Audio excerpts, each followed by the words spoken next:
The thing is though, if you flip it, yeah, the way men think, I think there'll be a lot more marriages if women propose, because a man's gonna think, wow, this girl's on me, this girl feeling me, like she proposed to me.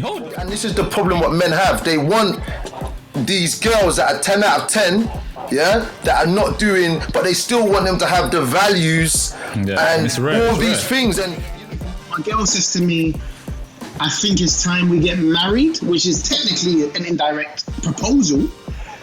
It's more of a pull your finger out, go to the ring shop, I'm about to bounce. Any man can big up their chest and say, listen, I want a housewife and all this type of stuff. But like you all said here, yeah, you got to facilitate a certain environment. And the fact is, the first taster of that, when your missus is on mat leave, yeah, she might get her money and all the rest of it, yeah? But I'm saying to you, things start to fall mostly on you. There are women that will hold down their man. There are women that will hold down their man, and you will not know that man has been struggling. You will not know. You will not know, because that is, and that is what you guys are looking for. There we go.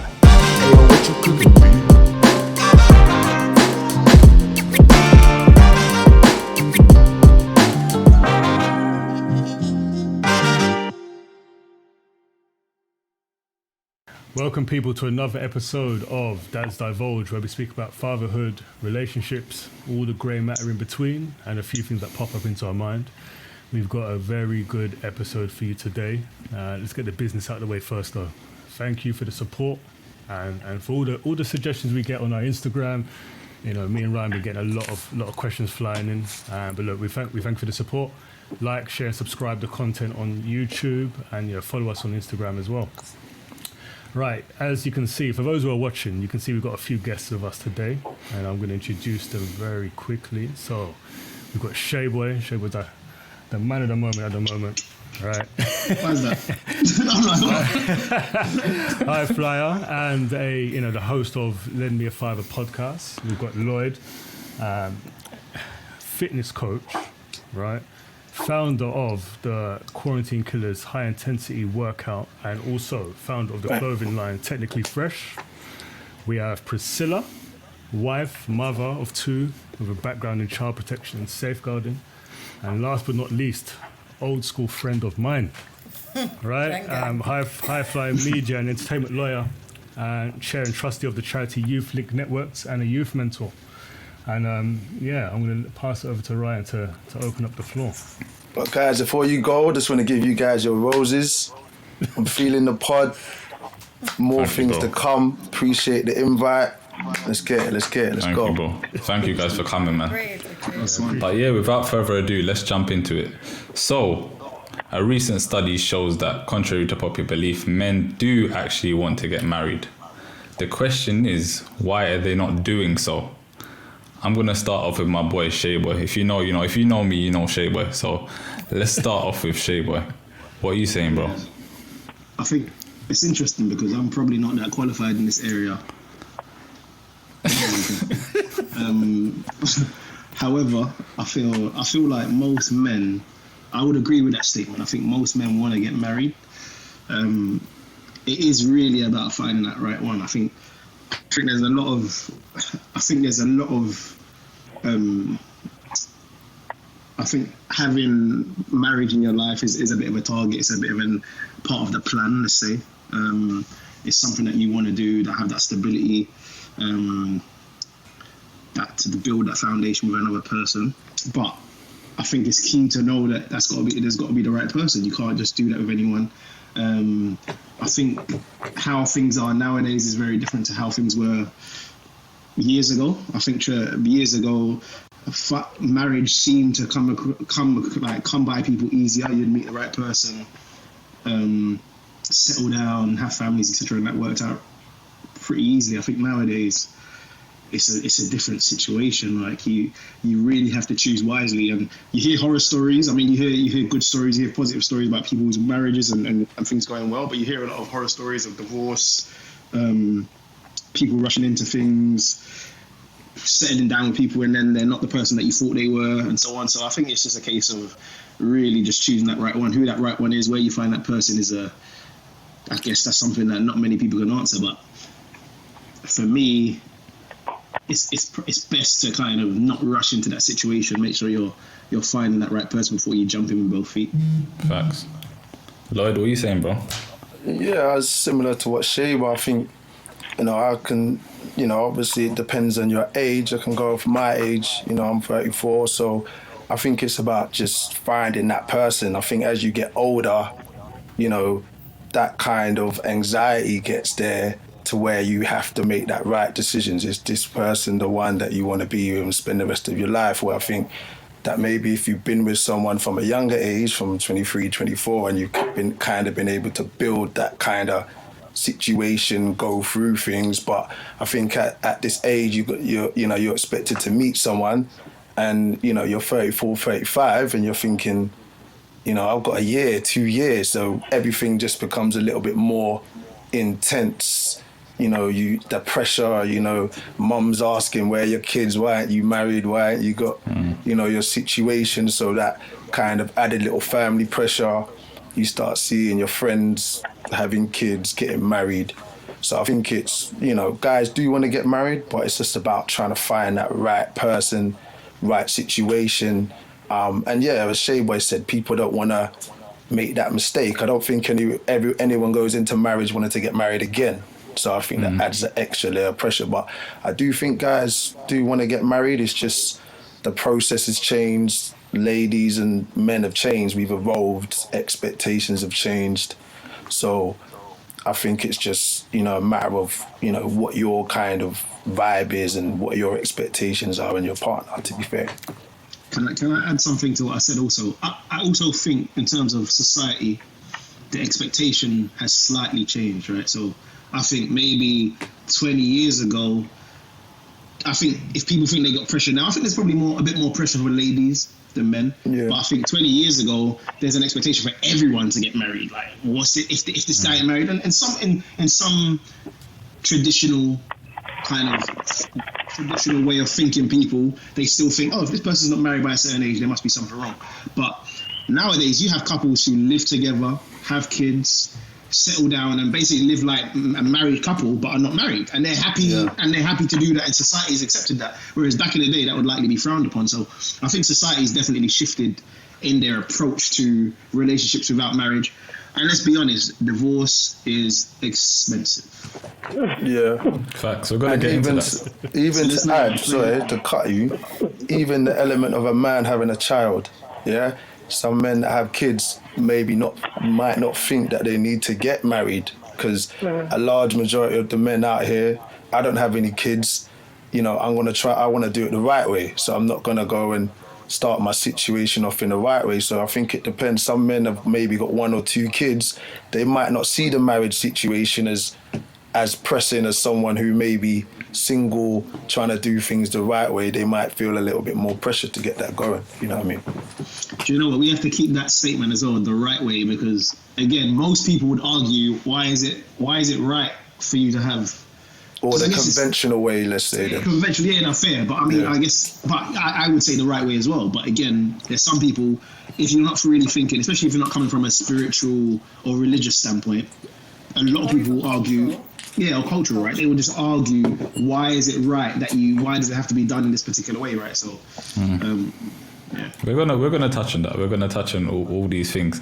Let's hear from the ladies now. Charisma, what do you think? I think, kind of to add what you guys are saying, I think that's exactly why men aren't getting married, though, the pressures. I think as you get older, it's more pressure to get it right. So I personally think that those are my friends that I've observed that got with their partners from maybe even college, like some people on this call, and they grew up with their partner, or even like in their 20s and stuff. You guys, there's more room to grow organically with that person, and there isn't as much pressure to get married, because like to what Lloyd was saying, you've gone through it, you've gone through everything, and if you're still standing, then you're confident that you can get married to that person. Whereas coming from like what Lloyd was saying, like I'm 33 as well, and I don't have children, so there's that pressure that I've waited so long now, it can't be wrong. And I think men have that as well. And some of the guys that I'll be talking to, they're in their late 30s, they definitely don't want to get this wrong. So what happens is they're not dating organically as much as they should be. They're dating for a ready-made wife, and they're not allowing it to flow organically to get to know the woman. They're thinking, all right, she almost has to fit into this box, because if I've only got like a year to 2 years to actually marry her and have kids, because we're starting so late, then she has to be everything. And if she isn't, I have to get out. I have to get in and get out, so I don't waste her time or mine. But then that's so rigid, and it doesn't really work like that. And then you just end up dating. We're in this massive dating society of apps, Hinge, Tinder, Bumble, Happen, whatever. Even Instagram to me can be a dating website as far as I'm concerned, the amount of DMs that girls and guys get from each other. And so because there's so much choice, you're just dating loads of people and making sure that everyone fits into your box. But everyone's individual, they don't fit into your box, but you're not giving it that time and that organic growth to get there, to then be like, yeah, I could see myself with this person, because you're panicking, you're stressed. And the older we get, the more baggage we have. Even those of us that don't have children, we've got so much, we still got loads of baggage. It's just different. And we're more set in our own ways. It's even worse. Me being a single woman, living by myself, living by myself for years, I'm just like, oh God, I don't want to be around you that much. Like, it's harder. Because I'm set in my own ways now. I'm just you know what? That is so real. That is the realest thing I've heard. And I'm the first one to be like, oh guys, I wish I had someone to come home to. But then, trust me, if that man's in my yard too much, I'm like, that's real talk, New York. That's real. That's facts. Kicking off his feet at the door. The older we get, the more set in your ways. 100%. That's our baggage. It might not be children, but it's different baggage. And then you hit the nail on the head. I know so many guys, a lot of my male friends that have got kids already, they are not in a rush to get married, because as far as they're concerned, we're good. I've got my offspring, I've got my legacy. I'm dating loads of girls on these apps. And this so why do I need to get married? I'm fine. My children are here. I'm done. So there's loads of different reasons. It's just, and choice, I think, is the worst. The massive amount of choice. Nowadays, for men. Yeah, but you say there's that. loads more single women than there are men. That's what ladies say. There's no choice. There's no men. There's the Hinge. Do you know what the amount of Hinge horror stories I heard is crazy. Mad. Yeah, but you say for a good man, you lot. Yeah, but you don't say choice, but in reality, even because there's people say choice, but I mean, it depends what you're going for. You know what I'm saying? If you're very, I just mean so far, shape where there's loads more single women than there are men statistically. Boy, that is true. Good luck to the guys chasing quantity, boy. Yeah, it's real. To those dons. Depends on what you're looking for, you know. Good luck to those dons, because I'll be real, like, there's men out here literally just chasing looks, and let's be honest, I don't think that carries no relationship. So yeah, you can find a million pretty girls, but where's that gonna go? I mean, you can find like a million girls with a big back, you know what I'm saying? Not just trying to be, you know what I mean? But it's man, literally, that's all they need. Yeah, that's it. But I think certain men are open to having that. But men, I think with men, they can separate a girl having a big back and being pretty to the girl that they're gonna make their wife. I think a lot of men.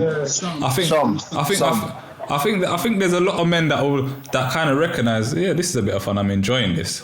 But I think part of the reason why a lot of men ain't getting married is what you both touched on, Shayboy and Lloyd. Men know, like, when I make that decision, especially nowadays, I have to feel it in my bones. I have to feel it in my bones. This can't be just off the whim, like, because all the meanings of marriage, everything, the vows that you take, they sound so nice, they sound beautiful, whatever. But the legalities of marriage for a man, wow. If a man gets it wrong, he's losing his house, he's losing half of his money, he's losing his kids, he's losing basically everything. So the deal for a man in a marriage is not so attractive to men nowadays. And even though I'm happily married, I can more than recognize what I've got with my missus is probably rare. You don't meet people in college nowadays and stay with them for how many years and get married and all of that and whatever. And if I was in the dating scene now, I'll be honest, I wouldn't be in a rush to get married. Because I know it is a minefield out there. Yeah, you can start analysing to the point of where some guys are analysing so deep. Have they got this? Have they got that? Are they making the right money? Are they to the point where, like it's not organic. You're not just chilling. I think exactly what I said, that pressure kind of it kind of gets rid of that kind of organic, relaxing, like every feeling of you're just taking your time. It's like guys feel like I've got to get this done now. I don't want to be 40 or whatever and have no kids. What I mean? But it's also not too late for a man though at 40. It's not. But it depends on the mindset and the situation that you come from. Yeah, I think legacy is important for men, though, isn't it? Yeah. Legacy is important. That's why how Charisma said certain men are they've got their kids already. And they're not in a rush to get married because their legacy is kind of already set. But a man with no kids now, there might be that more pressure on them to say, you know what, I need to get married. I need to secure my legacy because that's something that's important to a man. But are they thinking let's get married or let's just have kids? No, but let's be honest though. Like no, but it's not the same. sometimes raising kids work outside of marriage. But I believe, as I've got older, I believe that getting married is the better option. And if I was to tell my son, I would probably say to him, listen, try and get married first before you have kids. Don't follow me. I'm saying, but even if you think about it, right, like even men that have grown up in those households where their dad hasn't been there, and they've seen the implications that can have growing up, trying to understand things. You're gonna think, look, I went through that, I saw that. Let me not put my kids in that situation where there's that kind of instability or any issues in regards to but that. For me, but for me though, if you're in a race against time for marriage, you're already in it for the wrong reason. Your mindset's already wrong. For me, most people I know because obviously I've asked this question to married men, to non-married men, to people with experience, old, young, and it's very, very, one thing that is consistent is that every single one of those men that have committed to a woman in marriage has said, when you meet her, she's the one. Yeah? So that mindset that most men who are married happily have is very different to, okay, I'm getting on now, I need to have a kid. Because for me, the person who's getting on can have a kid anyway. Why has he got to get married? I mean, there's plenty of women that are reaching a point of age where it's like, okay, you know what, screw, I tried the traditional way, it's not working out. I want kids as well, let's make it happen. So for me, it's like, 100%. Why do you need to commit to marriage? Why does that even need to be part of the equation? You don't need to. But there is that thing where I know marriage can't save everything. I know this, if things gonna happen, they're gonna happen, but you've got more of a chance of things going wrong if you have a baby outside of marriage. I didn't have my kids inside. I had one of my children inside marriage. So I'm not talking like I've done it the right way to what I'm saying.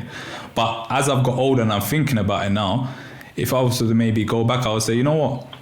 To secure things better, in my eyes, I think it's better to have a child when you're married, because there's that responsibility, there's that duty for both of you to work things out together. I think when you have it outside, it's too easy for people to say, you know what, I'm done with you, man, whatever. And then we get into that baby mother, baby father situation. Do you know what I'm saying? Yeah, there's a commitment to one another, I think. There's a commitment to one another. And I think, again, same thing, I had children after I got married. I think you set a certain foundation. We're not saying this is the right or wrong way to doing it, but again, I had the same type of feeling. And I think, a lot of the time, if I think what was my North Star, what was I thinking about when making that decision, is from what I saw at home. If I'm being real about it, I saw what the stability looked like, and I thought, you know what, if that's what I'm going to go towards, then that's something I need to replicate. I think that's a mindset though, isn't it? I think, Ryan, you got a mindset. Stu, you got a mindset that not every male has, and that's one thing we got to face. When I wake up in the morning and how I process my day, if every man thought this way, it wouldn't be fair. You know what I'm saying? I hear that.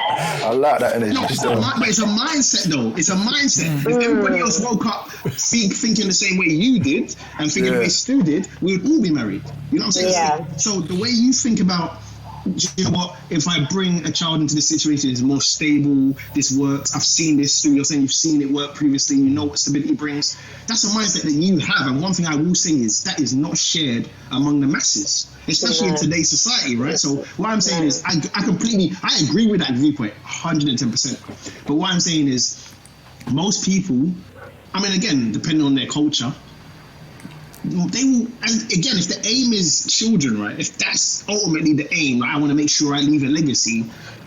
The ring is just an extra, like, you know what I'm saying? We're just adding some. No, for a man, I don't think there's much pressure to get married. To be honest with you, no, I don't think there is. When my mum asked me when am I getting married, I'm like, this is the exact response that I've maintained for so long. She stopped asking me. I just say, are you marrying her? That's fine. I say, look, if you want to live with her, that's fine. I'll marry her. Just pick one, and then you live with a woman. Like, that's what I'm saying. Because for me, I can't get pressured to marry a lady by anybody, because I know that I'm going to be the person who has to live with that lady and be. You know what I'm saying? So for me, I agree with you.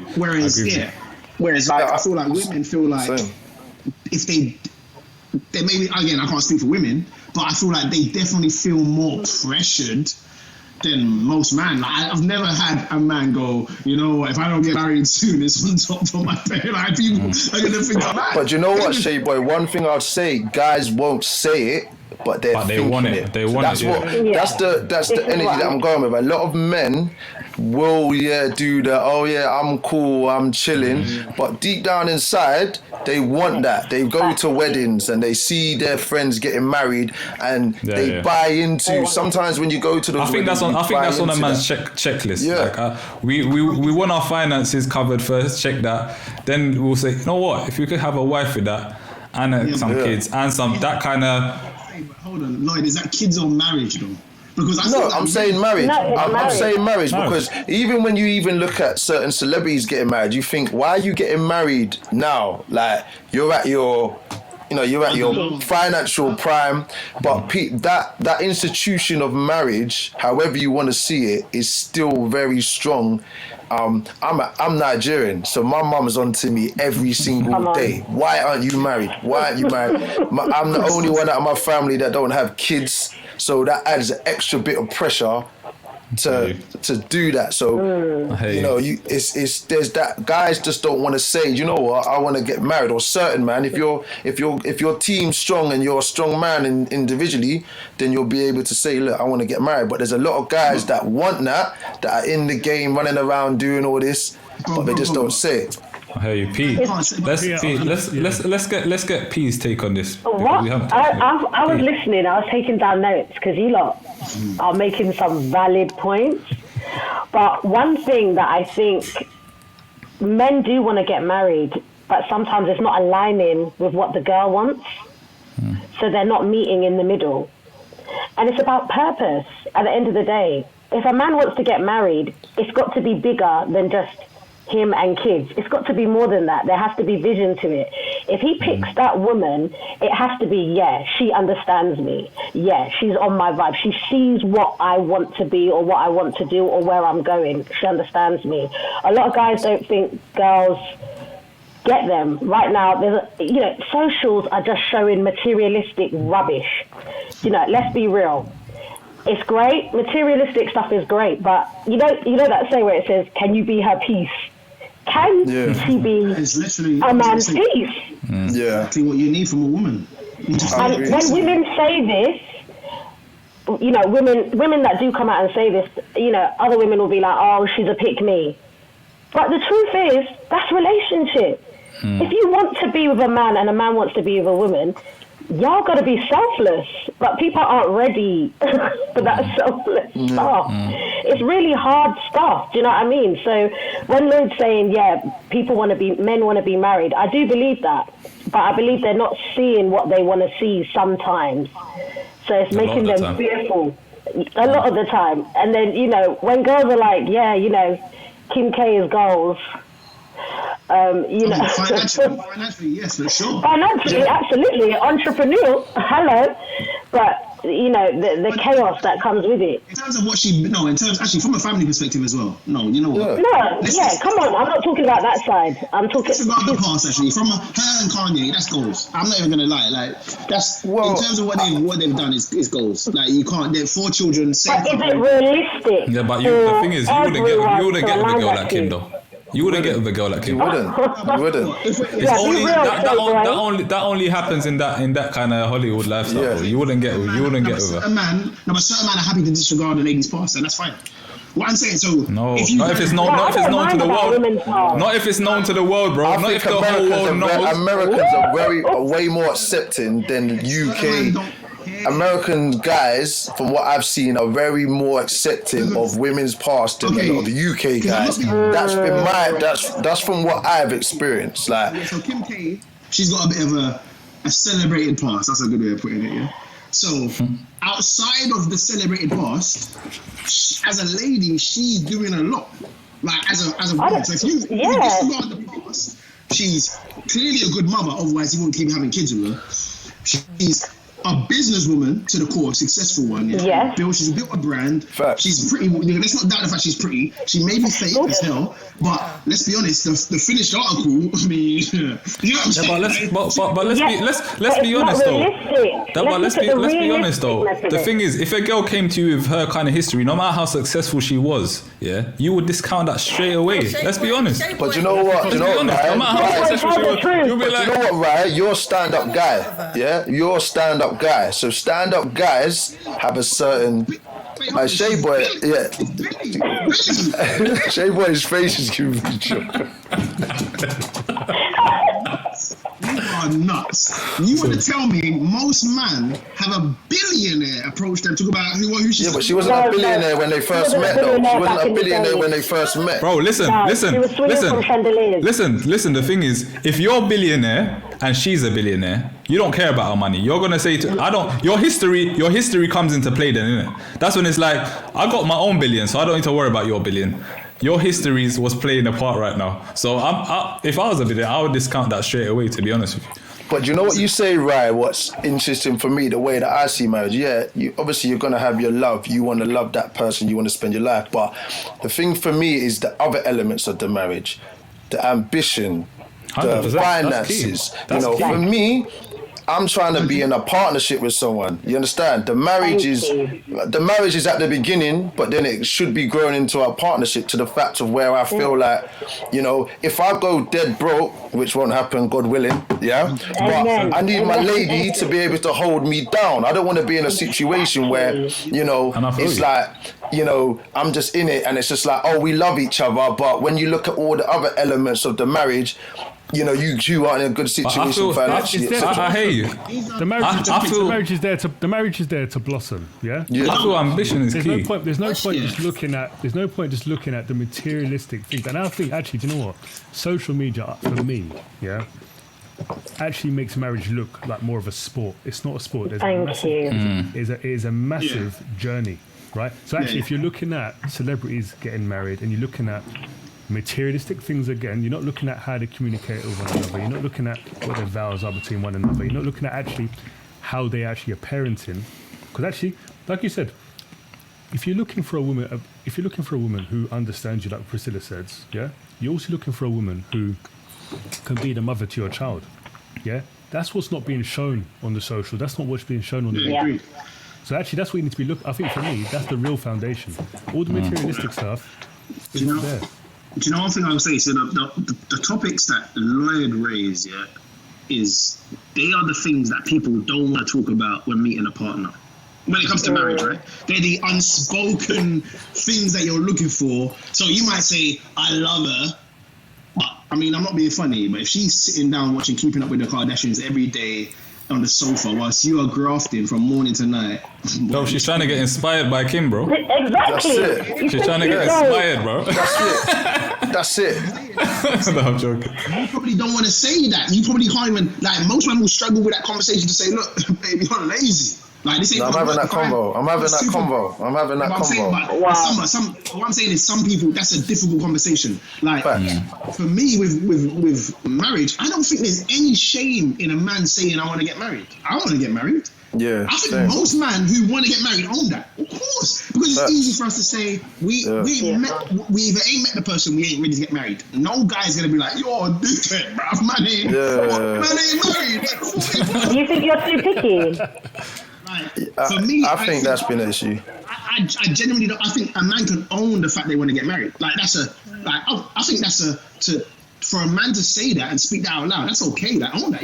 That's calm. And for you to say, you know what, I haven't met her, or I have met this. I thought I would marry this one. I messed up. She messed up. That's a very open dialogue, especially when you mature in life. Or I think that she probably was the person I could have married or should have married, etc., etc. That's a very mature conversation. So I don't think men are ashamed to say, or they can't own the fact that they don't want to get married.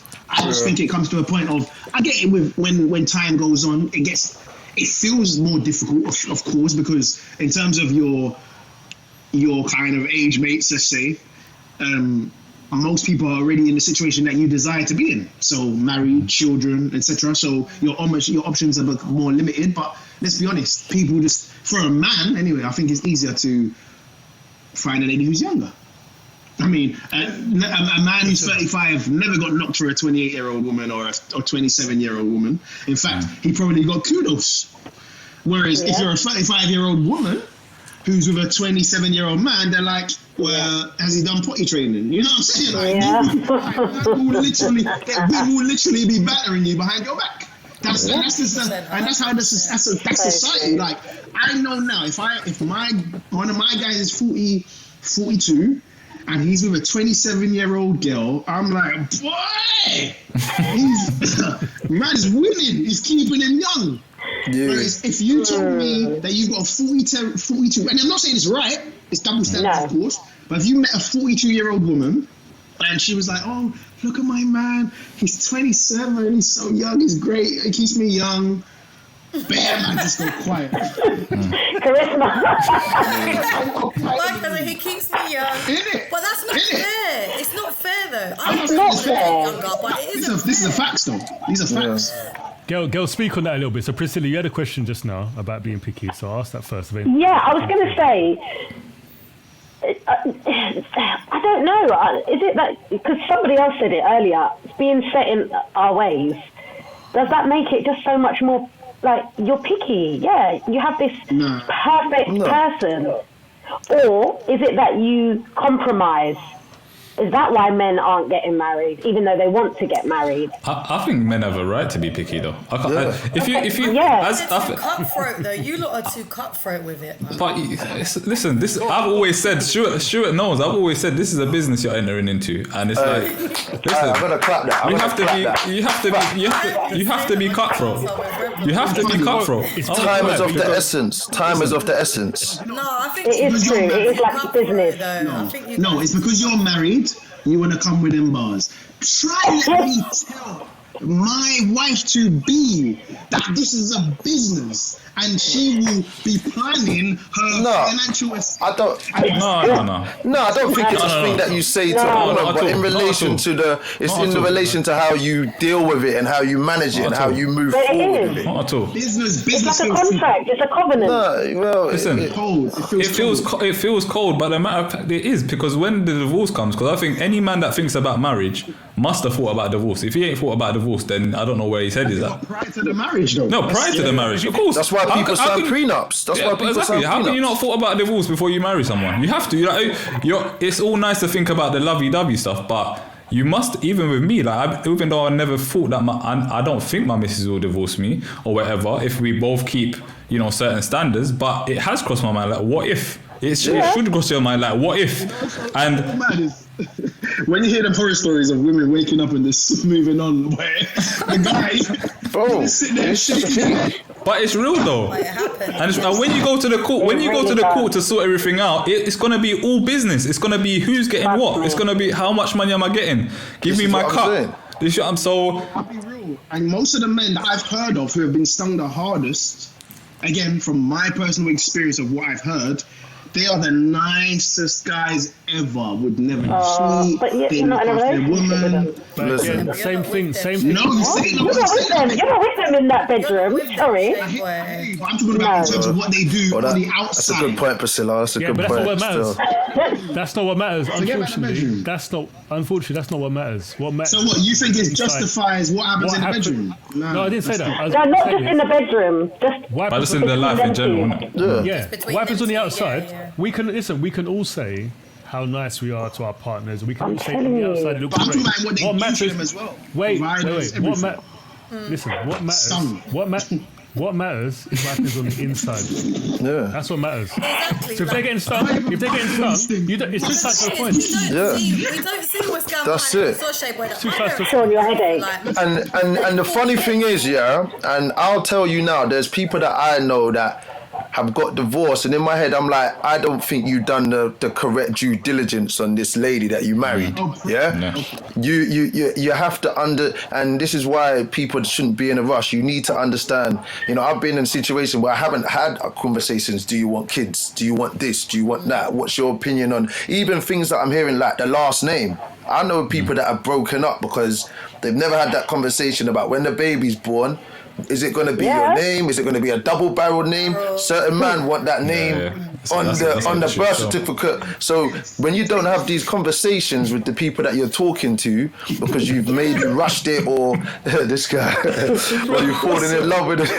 No, you're right, Lloyd, though. Because people be falling in love with the looks, Oh, this girl's nice, but they don't want to know the questions like, all right, you're nice. What are you going to do in this situation? What do you think about that? You know what I mean? Facts. But as an African man, your name must be held. No. They can't play with that. You're not married an African woman, Shayboy, so you have to. I don't care. But this is what I'm. But Shayboy, you're making a point. You might talk to a girl now that you're feeling, get into that conversation, and you start talking about the double-barreled thing, and she's like, I don't care. I'm having a double-barreled name. Yeah, because what do you do in those situations? It's easy. Go have a baby with someone else. That's fine. Well, that's what I'm saying. Loads of opportunity to double barrel all the way over there. I'm not saying I don't agree with you, but I'm just saying to you. This is the point of what you're saying. You're even because it's so easy for you to walk away. This is why things are not. No, but I'm taking my child. I'm not deserting no baby. The course ain't letting you take no charge. This is what we're saying. That's what I'm saying. They're not letting you take no charge. And if those ladies go into the courtroom and sign that document, they sign the document, so they choose the name. So you can say the point I'm making is that some of these pivotal conversations that I know certain men haven't had with their girl, then it ends to that divorce because you haven't done the due diligence. You don't know what they think about certain things, etc., etc. Yeah, but like marriage as a traditional, what's the word? It's a traditional, not celebration, ritual marriage. So is a lady taking the man's surname. In your opinion. Not in this day and age. Exactly. That's traditional. Some men take women's surnames. Thank you. Oh, yeah. You're right. Some women, yes. Everyone's traditional, Shayboy. Thank you, Charisma. Yes. What I'm But saying the is point traditionally. is, do your homework on the girls that That's it. Yes, that's it. You have to really. But how do you think of how can we when you're just trying to get to know someone? It'd be really good to hear you guys from a member perspective, and you're just trying to what you said earlier, organic, right? How do you remember to bring up all of these conversations if it's just supposed to be organic and getting to know someone in the journey? Because that doesn't feel so organic to me. It almost feels. But they will come though. That's it. They will come. If that person's, you as Shayboy said, you can feel it. You know when that person's the one. So those conversations should come at some stage. It shouldn't be lovey-dovey for the whole thing and then let's get married. Let's talk about the business. Let's talk about the business. That's what the terms and conditions of the contract. Let's talk about the business. Is this the business end? No, but this is the business. What I'm saying is, it's the business end of things. It's not so much but it's the business end. Let's talk about the serious stuff. Because you have to. I'm also going to teach my daughter. I'm going to teach my daughter that when you're dating, when that time comes, you have to have these conversations, and you also have to respect certain things. If that's what a man likes and you don't like it, move on. Do you know what I mean? This way it comes down to, because you know what, we've all got, listen, like, we haven't all got kids, but I'm saying, like, if you've got certain strong views, yeah, the likelihood is you're going to teach some of those views to your children, right? And in that scenario that you said just now, Priscilla, yeah, if you talk about the double-barreled thing, right? Let's say you're very strong in your name. You're going to be teaching your daughter that it's very strong, that your name means something, right? So when she meets a man, right, she may not be very traditional, and she may say, do you know what? I'm not giving up my name. Why? Because my name has been taught to me, it's been drummed into me that my name is my name. Okay, wait. I know people in my family that did not change their name. I'm not on that. I'm not on that. There's a couple things. Okay, a couple things. I need that name change ASAP. I need that name change. But you know what? If you think about it, I need it. But if you think about it, that's probably one of the only, not only things, but one of the main things a man is receiving from the marriage is you taking on his name. You know what I'm saying? Yeah. When we speak about divorce, yeah, let's be honest, like, it's real. A woman will end up taking a lot of things out of that marriage, and that's just the way the system is built. It's nothing to do with the woman. Unless she's the breadwinner, which charisma probably will be. You get me? But not everyone's like you. Not everyone's like you, charisma. Not everyone.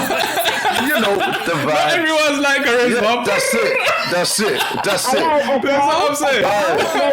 Not every girl's bossed up like that, okay? Yeah. So no, it's facts. But nowadays, women are What'd you say? Nowadays, women one at a are time, going to guys. get the bag, and like to you lot's point, I think you're right. Traditionally, it is more that the man has got a bit more to lose, to be fair, yeah.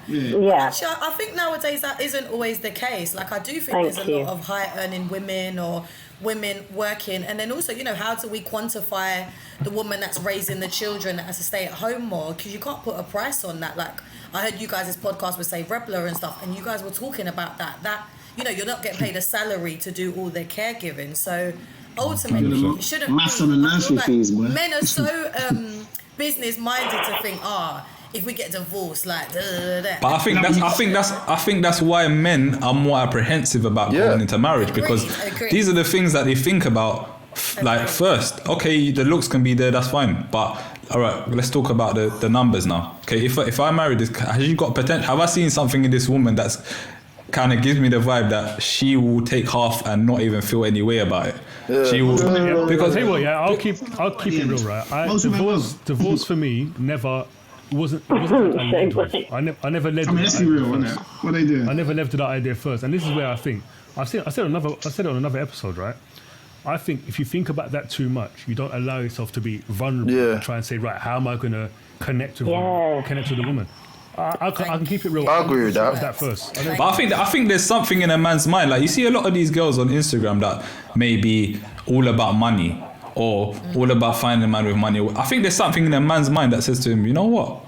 I can't see no long term with this girl, like, because it's too, like, she's too focused on things that she shouldn't be focused on.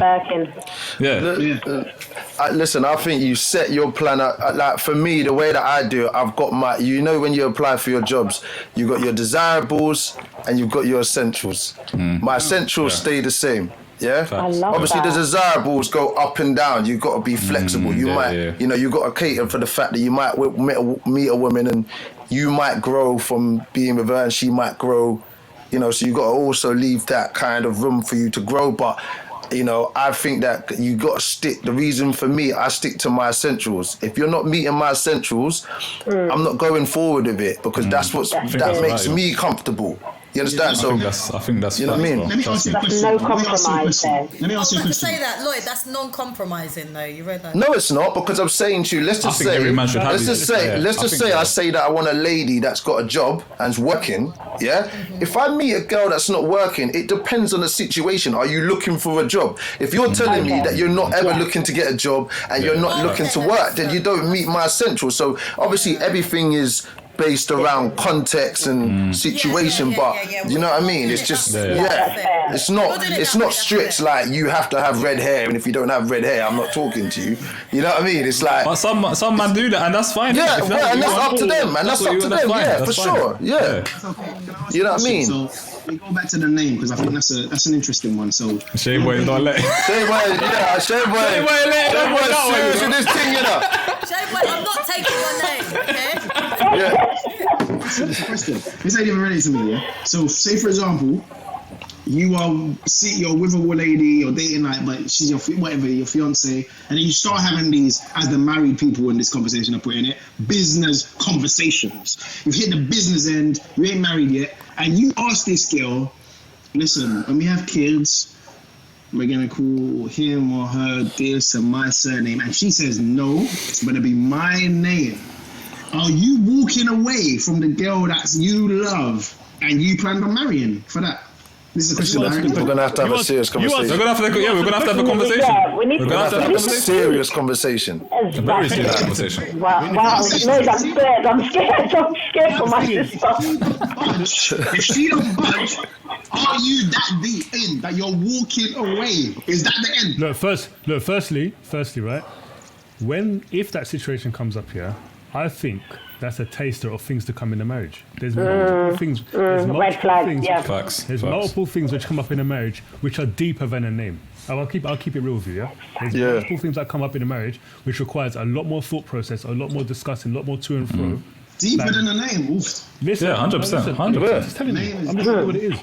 And I'm saying to you, that is the first hurdle. When you come up with a serious conversation like that, the thing is, some of the ladies may not like this whole business concepts, but the fact is, it brings out a conversation or an obstacle that has to get jumped over. In order for things to progress, this thing's not moving. So actually, you need to be able to hash it out. You need to be able to get on the same level with one another and have this conversation. Because it might just be, if you communicate in a certain way, she understands why it's so important to you that she takes your name or that the children takes your name.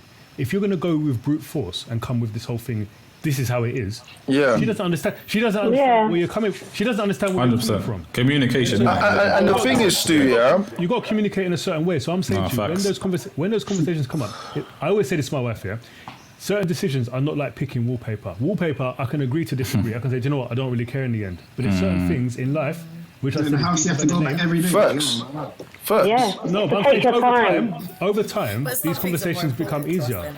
Over time, these conversations become easier. But I'm saying, when that conversation comes up where it's like a stalemate, that's the first thing. That makes you know, okay, is this somebody I want to be with or not? Because actually, I need to see if I can get over this hump or not. If you can't get over this hump, then there's a communication problem. But I'm not getting nearly married to ask that question. I'm not getting to nearly getting married. I'm asking that question in the first couple of months, a month in, like, and then the thing is, facts. The thing is, But you have to. You know the difference is, Charisma. It's like you're interpreting the conversations as these harsh conversations. These conversations are going to happen over a drink. Like, it's not going to be like intense. It's not like notepad out. Notepad out. What are your feelings on? You know what I mean? It's just going to be like, what's your feelings on that? Like, it's not going to be like you're going to turn up in a suit and you've got your lawyer sitting next to you. Like, what do you think about this? Let me know now.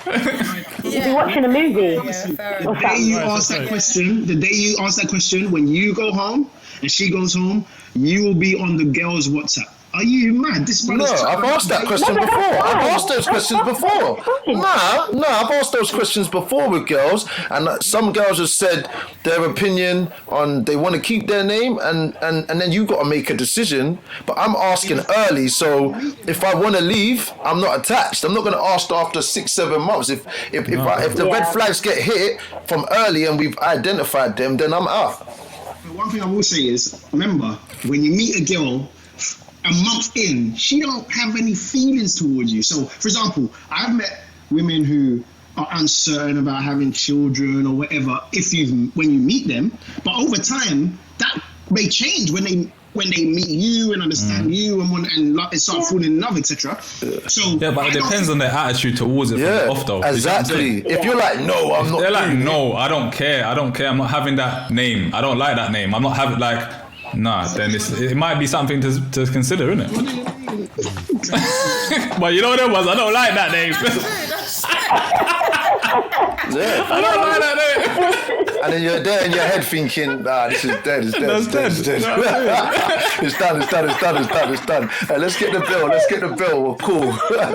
You ready to leave? This is why men are not getting married, Brian. Do you see charisma? Because men are chipping. She's dissing, man. She said, I don't like men. Listen, charisma, I'm telling you now. But do you know what it is, though? Business. Do you know what it is, though?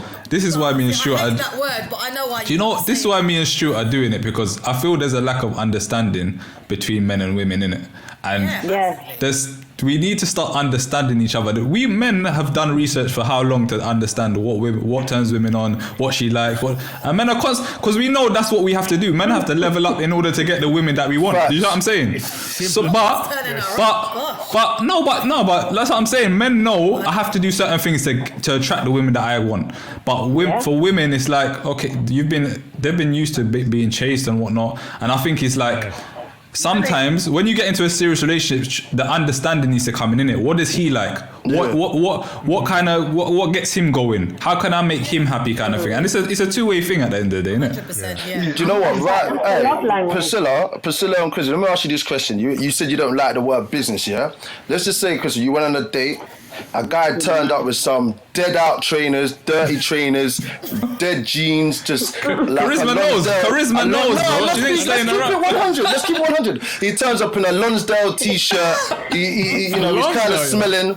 Yeah, he's got no, the swag's not there. He's asking if you want to go Dutch on the first date and all this stuff, yeah? Are you trying to tell me that you're not going to have to make a business decision whether you want to speak to this guy again?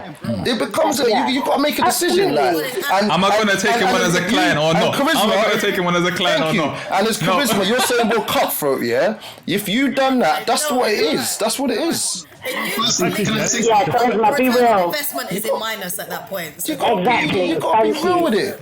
There's no profit in that. There's no profit in that. It's a business decision.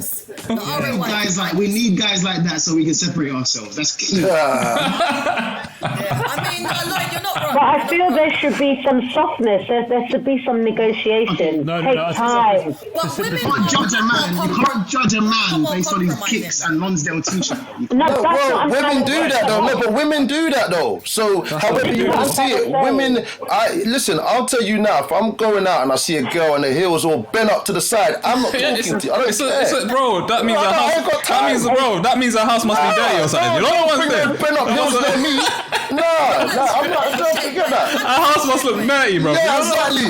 Facts. Get out of it.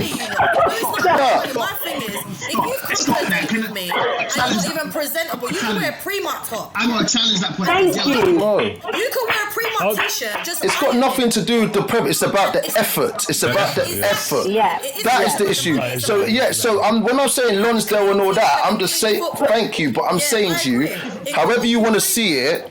You cannot deny that there is a way of thinking, yeah? And there's a basic way of thinking. Like at the end of the day, if a guy asks to go Dutch on the first date, and that girl goes back to her friends, let me finish it, yeah?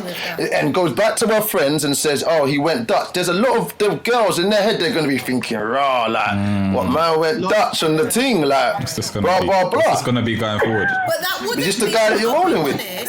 Let me respond to the Dutch point. Okay. Because there is a new world we are living in, bro. Not for me. I pay for the first date every time. Facts. Thank you, Lloyd. Thank you. I'm not saying I don't, but guess what? There's man getting hustled out here. No, stop. There are socials. There's girls that are going from date to date just to get nice out. No, but you know what? Nah, Shay, but I disagree with that. I disagree with that. No, Lloyd, it's true. Some people one out time. like that, you know. I think, some girls are savage. Don't listen. All right, Shay boy, what are you saying? Go ahead. Girls out here literally, I mean, you saw that the other day, the post, the girl who was posting 3 man this week, this man, and she got caught on the day at the sky. But Shayba, let me ask you this question. That girl lives a certain lifestyle. It's understandable that for me, again, I've got traditional values. I am built to pay for the the date, whether it's first or 100. That's just me. And whether or not I'm in a relationship or not, my partner, if she says she wants to pay, I could slap the card out of her hand. But it depends. If we've made a decision that she's gonna pay for the dinner, then okay. But again, I would still rather pay. But one thing I will say is, on first dates, you can't just be out here paying for girls you meet, because nowadays it's a hustle. It's a real life hustle. So I would never judge a man because he's saying on the first date, because he may just be sussing what this girl's intentions are. Because there's men that literally will want to pay, but they don't know if this girl is never even interested or whatever, bro. Trust me, right now, but the point I'm making, that's correct. That's correct, but I'm saying to you that however you want to see it, there's certain standards that are set up in this relationship game that are just kind of negotiable. I'm just saying, if you ask 10 women that went on a date and asked them to say, if the guy said, do you want to go Dutch? Yeah, at the end of that date, ask those 10 girls, how many of those girls will be like thinking in their head, bro, guess what, bro? If she really liked you, there was an attraction, a spark, a conversation, that's never going to be a non-starter. There's no way, because she had to pay half for a meal. I would pay for a date. I would. Right? No, but I'm not. That's fine. But Lloyd is right. It definitely would make the girl look a bit sideways. Thank you. It wouldn't make her not see him again if she liked him. It depends on, and you know how, yeah. You're right. You know how Lloyd says. I've been on first dates, and the guy's gone Dutch. I don't have a problem with that. I've got my check. But it did make me think, well, considering, respectfully, you invited me out as a man, I'm surprised that you didn't cover it just because. But Charisma, you've got a good way of thinking. Like you two, but it wouldn't. But to your point, would I put it in a WhatsApp group? Yes, I would. Listen, if you're a 40-year-old woman, if you're a 40-year-old woman, who's got her stuff together, who's making money, that's doing her damn thing, the standards that you expect the guys that you're dating, a lot of women are just gonna expect that to come as a standard. At the end of the day, if your choice, if you want to take them to Hakkasan and blow your money, that's up to you. There's loads of other restaurants that you can go to that don't cost £500 for the food. You can go there and have a nice time. You get me? So it depends on the situation. Exactly. That's fair. But one thing I will say is, one of the killers of dating or just even in a relationship is expectation. For me, if a lady is coming out with no peas, if you're out here ordering the whole shit, you can tell a broke chick. You know what? Shay Boy, you're real. I like Shay Boy. No, I like Shay Boy. You there's an electron on you. No. I feel him. No, I feel that. That is real talk.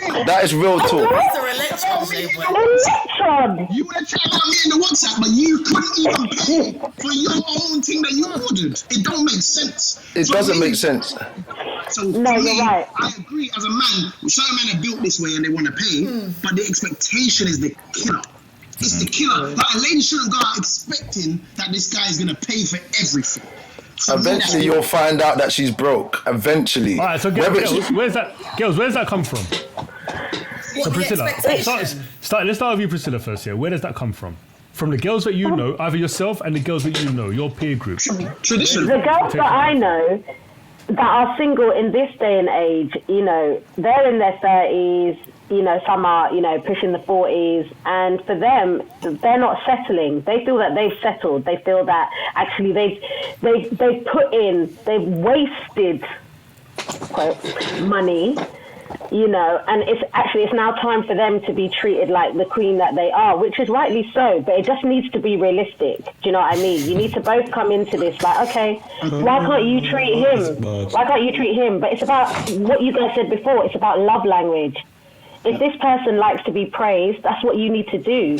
If this person likes, presents, gifts, that's what you need to do. It's a bit of give and take. But girls are coming now, restaurant, you better pay £500 on me for a meal, okay? Because, honey, I'm worth it. No, I ain't paying no £500 on anyone on the first date. But you know what? I think that's an attitude. People do it. Sorry, Riz. Sorry, Riz, go on. Go ahead, Okay, Rizla. I think that I think it's tradition. Tradition is that if a guy, it's kind of like, it's like, you know, like the school of life. As women, I don't know who taught us this, by the way, but it's like if a guy invites you out on a first date, he should pay.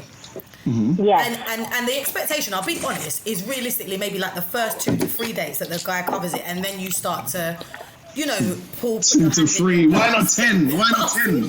Pull out your Visa Electron by date 3 or so, and then Well, the Visa Electron comes out, that's a that's a no-go. One thing I will say, what I Visa don't like, Electron, this has happened to me even recently, yeah? A guy asked me out on a date, and then he chose the restaurant, and then the bill's there, and you're baffled, but I didn't want to go here. I'm sorry. If you ask a woman to go out, you have to pay for the date. You're asking her out. And it's like these guys are booking. This guy was booking this bougie restaurant, probably trying to impress me. But it's like you don't even do all of that. Wow. And he didn't want to pay. No, he paid. Wow. That's mad. He did pay. You see? But he looked pained. He looked upset to do it, and I was like, you know, it's cool. Hold on, Rizla, what you never hold on? Hold on, Rizla, were you ordering bottom right though? Were you ordering bottom right? The thing is, listen, I'm a Caribbean woman. I don't eat salad, boo. So I was ordering what I was ordering. You ordered the lobster. Yeah. You ordered the lobster tail. Yeah. You ordered that lobster still. I had a star and a maid. Is that okay? Like, that's calm. But I didn't say let's go here. I might not be getting a dessert still. It depends on how expensive the restaurant is still. Charisma, let me ask you a question. Do you think it's women should kind of, because men have got it in our head that we need to show and prove in it when it comes to women a lot of the time. Yeah. Do you think it's part of the woman's job to say, do you know what, babe, you don't need to do all that, you know? Do you think it's part of the woman's job to put his mind at ease kind of thing and let him know that, you know what, you don't need to, like, it's all good, you know? Do you know what I'm saying? Why go somewhere else? Why are they not doing it? So why they're not doing it because that restaurant is on their list. But the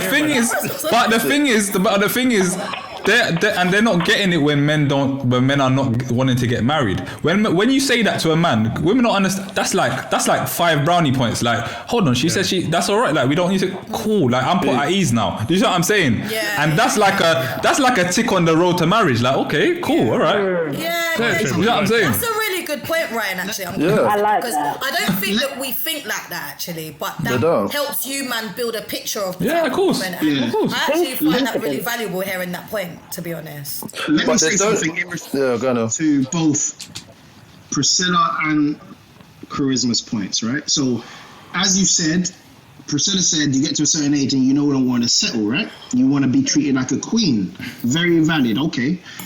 Priscilla also said tradition. And let me tell you what's happening nowadays. Women are hand-picking what part of tradition works for them. Bang, bang, bang. Because guess what? Bingo. If we want to so we need the sound effects too. Yeah. Get it. Hey. The sound effects.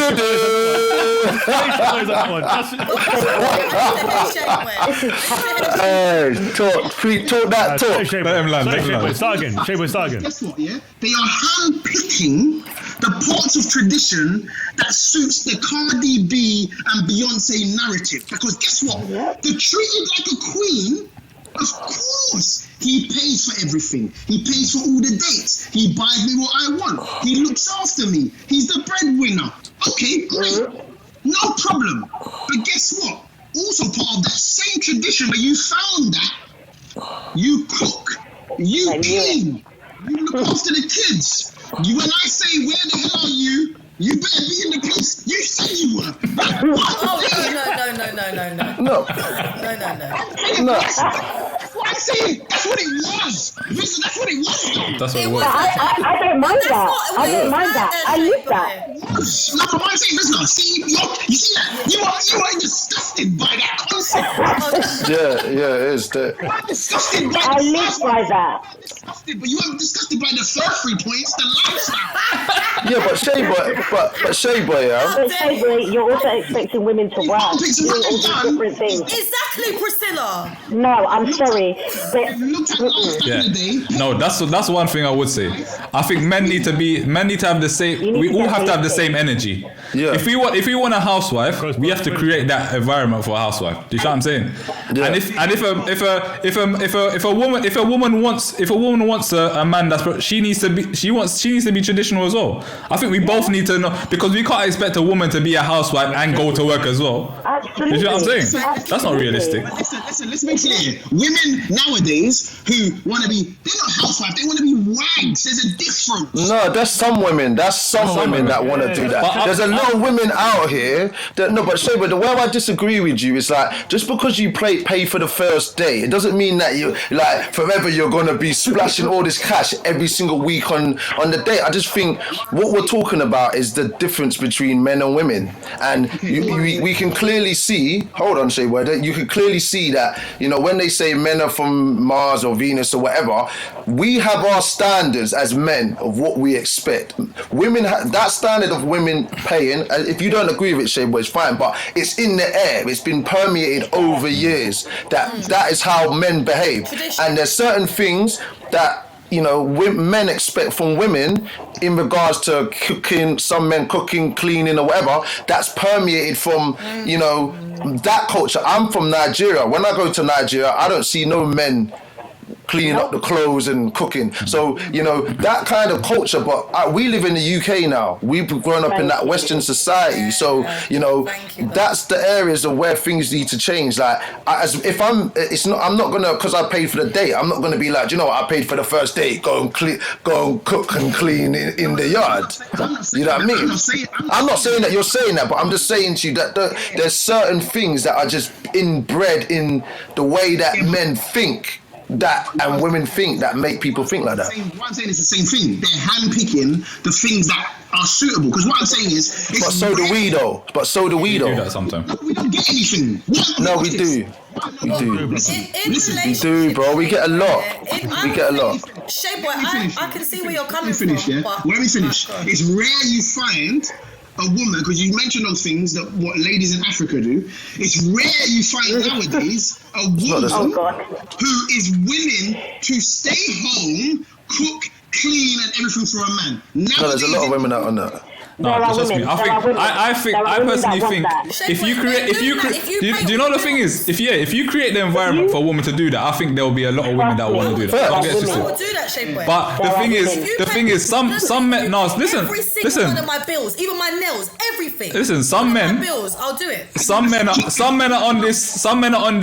Listen, I want you to do all that, but you still have to go to work as well, and that don't really work. And the same thing with women. Some women are on this. Oh, yeah, you need to do this, that, but you don't want to be traditional. You don't want to cook man one meal. What are we talking about here? You know what I'm saying? Like, where are we going? Brian, that's facts, bro.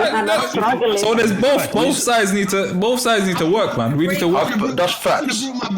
We do. Listen, let me tell you something now. The difference is nowadays. They're not just expected not to work. They want their Harrods card. You just want to put me out. No, that's certain girls, man. That's certain girls. Those women, no, 100%. Listen, Shea Boy, I agree. Those women exist. Those women exist. They do exist. Guys, one at a time. Listen, guys, stop. One at a time. Let me ask a question. One thing, yeah? Shea Boy, wait. When anyone is speaking about it, we got to think about it. You got to give context, yeah? When you speak like that, you say it's all women. It's not all women. Okay, I'm saying majority. No. And I'm saying it's not majority. I disagree. If you're going to Libertine, or you go to these clubs and you meet some of these girls and you got your table and yes, you know there's a certain thing is going to be the expectation because that's where they met you. If they met you popping bottles, don't start coming here and taking them to this ZZ and Pizza Express to go on a date. You understand? So, no disrespect to ZZ, but you know the vibes.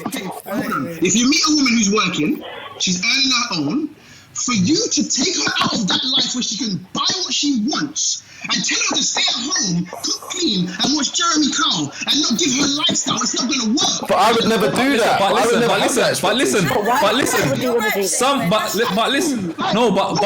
what I'm saying is some women see that as their meaning. Don't get it twisted. There's obviously the women that we're talking about, the ones in flipping libertines and that, they're not our era to start with. You know what I'm saying?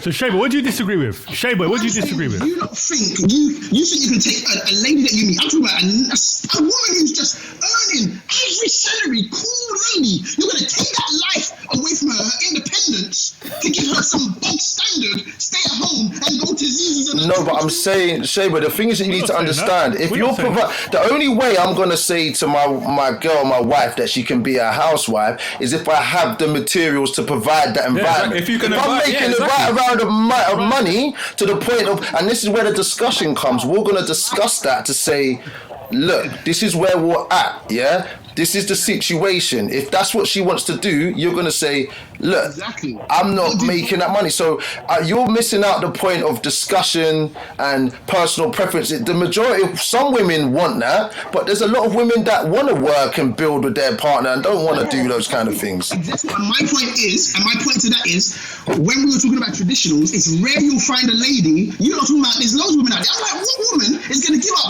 her life of independence, of financials, to live a life of meat, of where she's not even financially. No, but the thing is, there's some men. If you, as Lois said, you need to set everything up for that woman to thrive in it. Just because she's a housewife, don't mean she's never gonna have a life.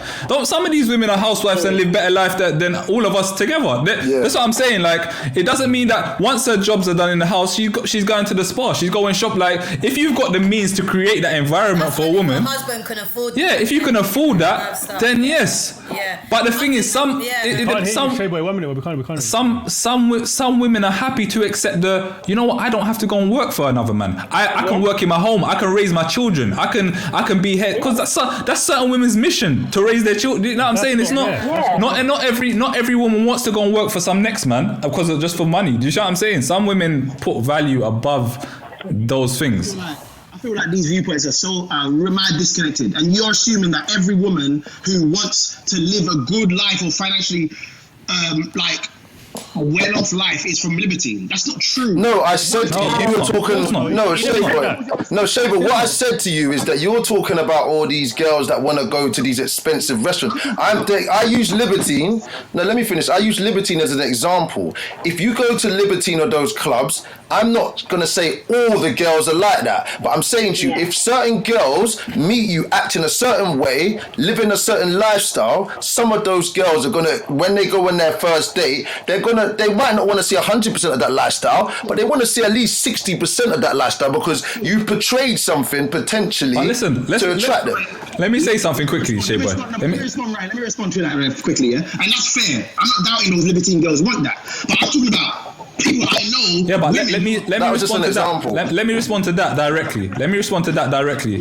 You work for one of the biggest tech firms in the world. The women that earn, let's put that in percentage. 5% of women in the whole world don't earn some of the salaries that the women that you work with. So you can't base that as majority of the women. Most men don't even earn some of the women's wages that you work with. So you can't. But their mentality, so what I'm saying is we're using both spectrums. Women who are just out here wanting the financial lifestyle and women who are earning their own. So what I'm saying is, if you want to remove that woman's life, you want to take her independence, whether she's earning 50k, 30k. But how much she earns is going to be a major factor because she's gonna mark it against what she had before you made her housewife. Exactly. So what I'm saying is, in order to then to say, babe, listen, can you do this and that and this in the household? You have to give her a better quality of life than she had before. 100%. That's what we're saying. 100%. But if you can't afford to do that, then don't get in that situation. Yeah. Don't go and do that. You have to be able to afford it.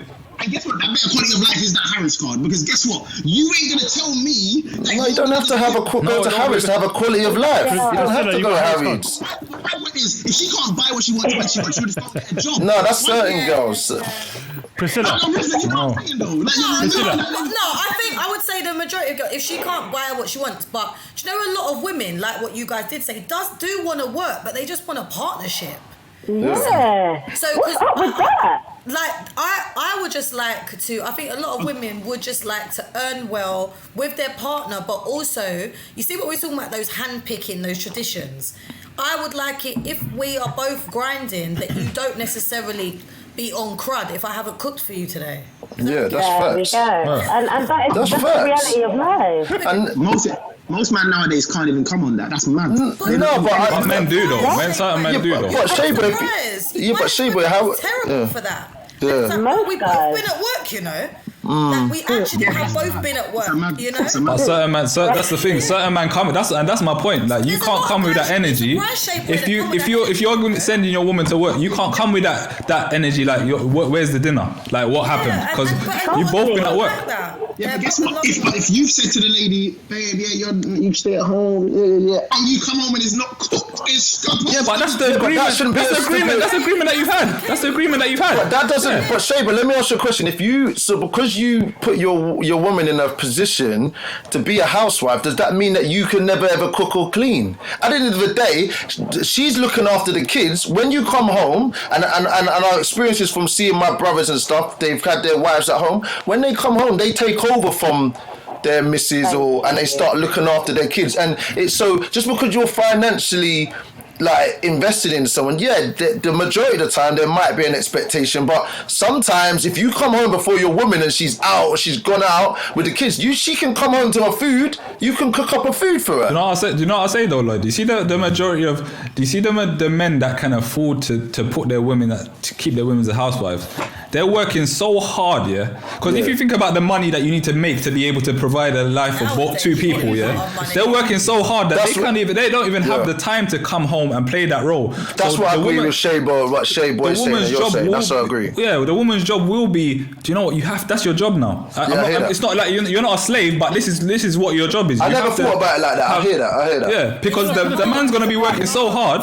Yeah. He ain't got time to even take over the cooking or anything else. You know that's facts. That's facts. Shayboy, that's real. First taste of that. Go on. No, go on. I was going to say rightly or wrongly, because I think we mentioned social media as a big factor in today's society. So we can't argue that your woman's going to be at home every day looking at lifestyle.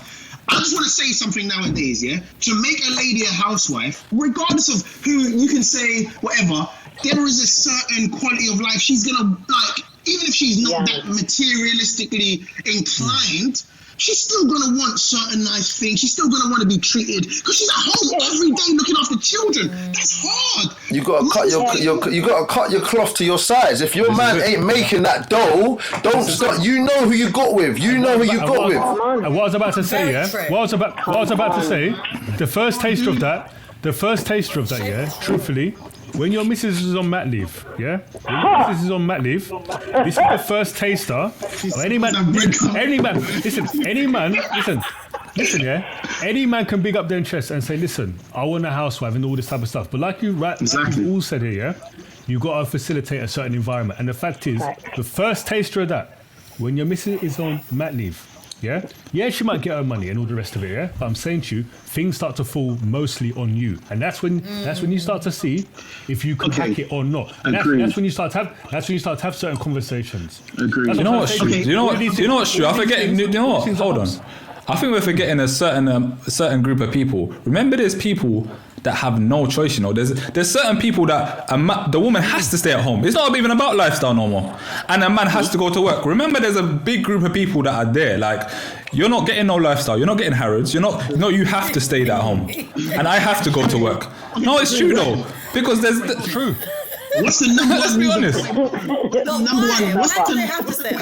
No, because that's the dynamic. Remember, the system hasn't created it for man and women to strive to achieve together. You have to go work over the odds to achieve with your missus the way they've got things set up. So sometimes a woman has to stay at home while the man goes out and works. But what's the number one reason for divorce? Finances. Okay then. Now, my point on this. Exactly. Now, my point with this is because there's probably a lot of men that go into these situations thinking she's just happy. That's my woman. She's at home. She's cooking. She's happy. He's at work smiling with his colleagues. She's out here thinking, what the fuck is this? I'm in reality, is what I'm saying is nowadays, and again, it sounds contradictory because I don't think women should expect. But my point is, if you want to remove a lady's independence and say, nah, and you want to big up your chest and say you don't need to work. Because for me, as a man, you have to have achieved a certain, financial status to be able That's a luxury. That's a luxury. Shea Boy, why do you believe that you're removing a woman's independence by them living at home? There's different values to life, yeah? Finance is a value. At the end of the day, looking after your kids, holding down your house, that's a value, yeah? So when you say you're removing their value, their independence, you're removing their financial independence, but not their independence in general. Let me respond to that. Yeah. If the day I have to ask somebody before I spend a certain amount, how much money we have coming in, how much money we have to, the day I need to have that conversation with somebody. But there's levels to it though, Shea, but there is levels to it. But she can't spend as freely as she was. Well, she's got her own money stacked. She's got her own paper. She can do it. She's got her own paper. No, but she's got money stacked up where she can spend her own cash. Okay, but we're not painting this mad picture. What I'm saying is, if you're the breadwinner, what are we talking about stacks? You're paying for the shit that she's buying. Nah, it depends on your situation. Because if that lady was earning you can't pay for her own stuff. You can't. It's impossible. No, but if you're in a partnership, what's hers is yours. What is yours is her. What is vice versa. So at the end of the day, if a lady's got money in her bank account, it doesn't mean that she can't spend it because she's in that situation. I think if we go back to even what Charisma said at first, you cannot. The housework stuff, you can't. It's not a salary for you to even pay someone to do what a housewife does. Is a serious job. You know what I'm saying? So if you know all you have to focus on is going to work and everything else is handled by your woman, then that's agreed. But hold on, Ryan. So you think if the woman is a housewife and handling the business at home, because she's handling her business, she's making sure you're able to go to work. She's ensuring that the empire is held up. Yeah. You think she's supposed to dip into her savings when she wants something? No, I'm not saying she's going to dip. Why does it have to be savings? If people have got businesses, people can invest in stocks, people can do different things while they're at home to make money. You don't have to be working 9 to 5 to make cash as a man or woman these days. A woman who is not, she's not involved. A woman. Let's say it's a man. She's talking about someone who's not doing any of that. Yeah. So let's say it's a man that's earning. Let's say this man is earning 200-300 a year or whatever, and he's got a wife at home. Yeah. That woman will probably be getting an allowance. She'll probably have a card where she can use that guy puts money into that she can live. She won't directly be asking him for money, but she'll have her. And that's going to be discussed. That's going to be discussed. Exactly. But hold on. So the most that doesn't get paid, what's she doing? No, but it won't. It will get paid. You live with her. Because if the guy doesn't put the money in her account, that's what Shaybo is saying. Right. There is still a lack of what Shaybo is saying is there's still a lack of independence there, isn't there? Because you're having to. No, you decided to go into that situation, so you know that. Yeah. But it's true though. It does happen. I think there's a different level of energy for a woman who's earning her own bread and a woman who needs to rely on a man. I'm telling you now for a fact. Yeah, but it's not relying. It's not relying. It's partnership. It's part of the game. It's part of the game. No, it is relying. You made a decision. Okay, but hold on. It is relying because if he stops earning, there's no money. What are we talking about here? But it's a partnership, though. Then she might get a job. She can go and get a job. Things change in relationships. It doesn't happen overnight. What I'm saying is, for example, if he stops money coming in, the reality is a fact. This is a matter of fact. They're relying on his income. That's a fact. It's not me. Then he needs to go and get his ass another job. Go and get yourself another job, Pete. Go on Indeed.com and apply for another job and get that paper. That's your responsibility to be working. Her responsibility is to be looking after the kids. Your responsibility is to not be getting sacked at your job. What's the problem? I'm speaking just on a practical perspective. That's practical though. My point is no, just factual. This is talking a matter of fact. They're relying on his financial income and relying on her to uphold the household. They're the two duties. Yeah, we agree on that.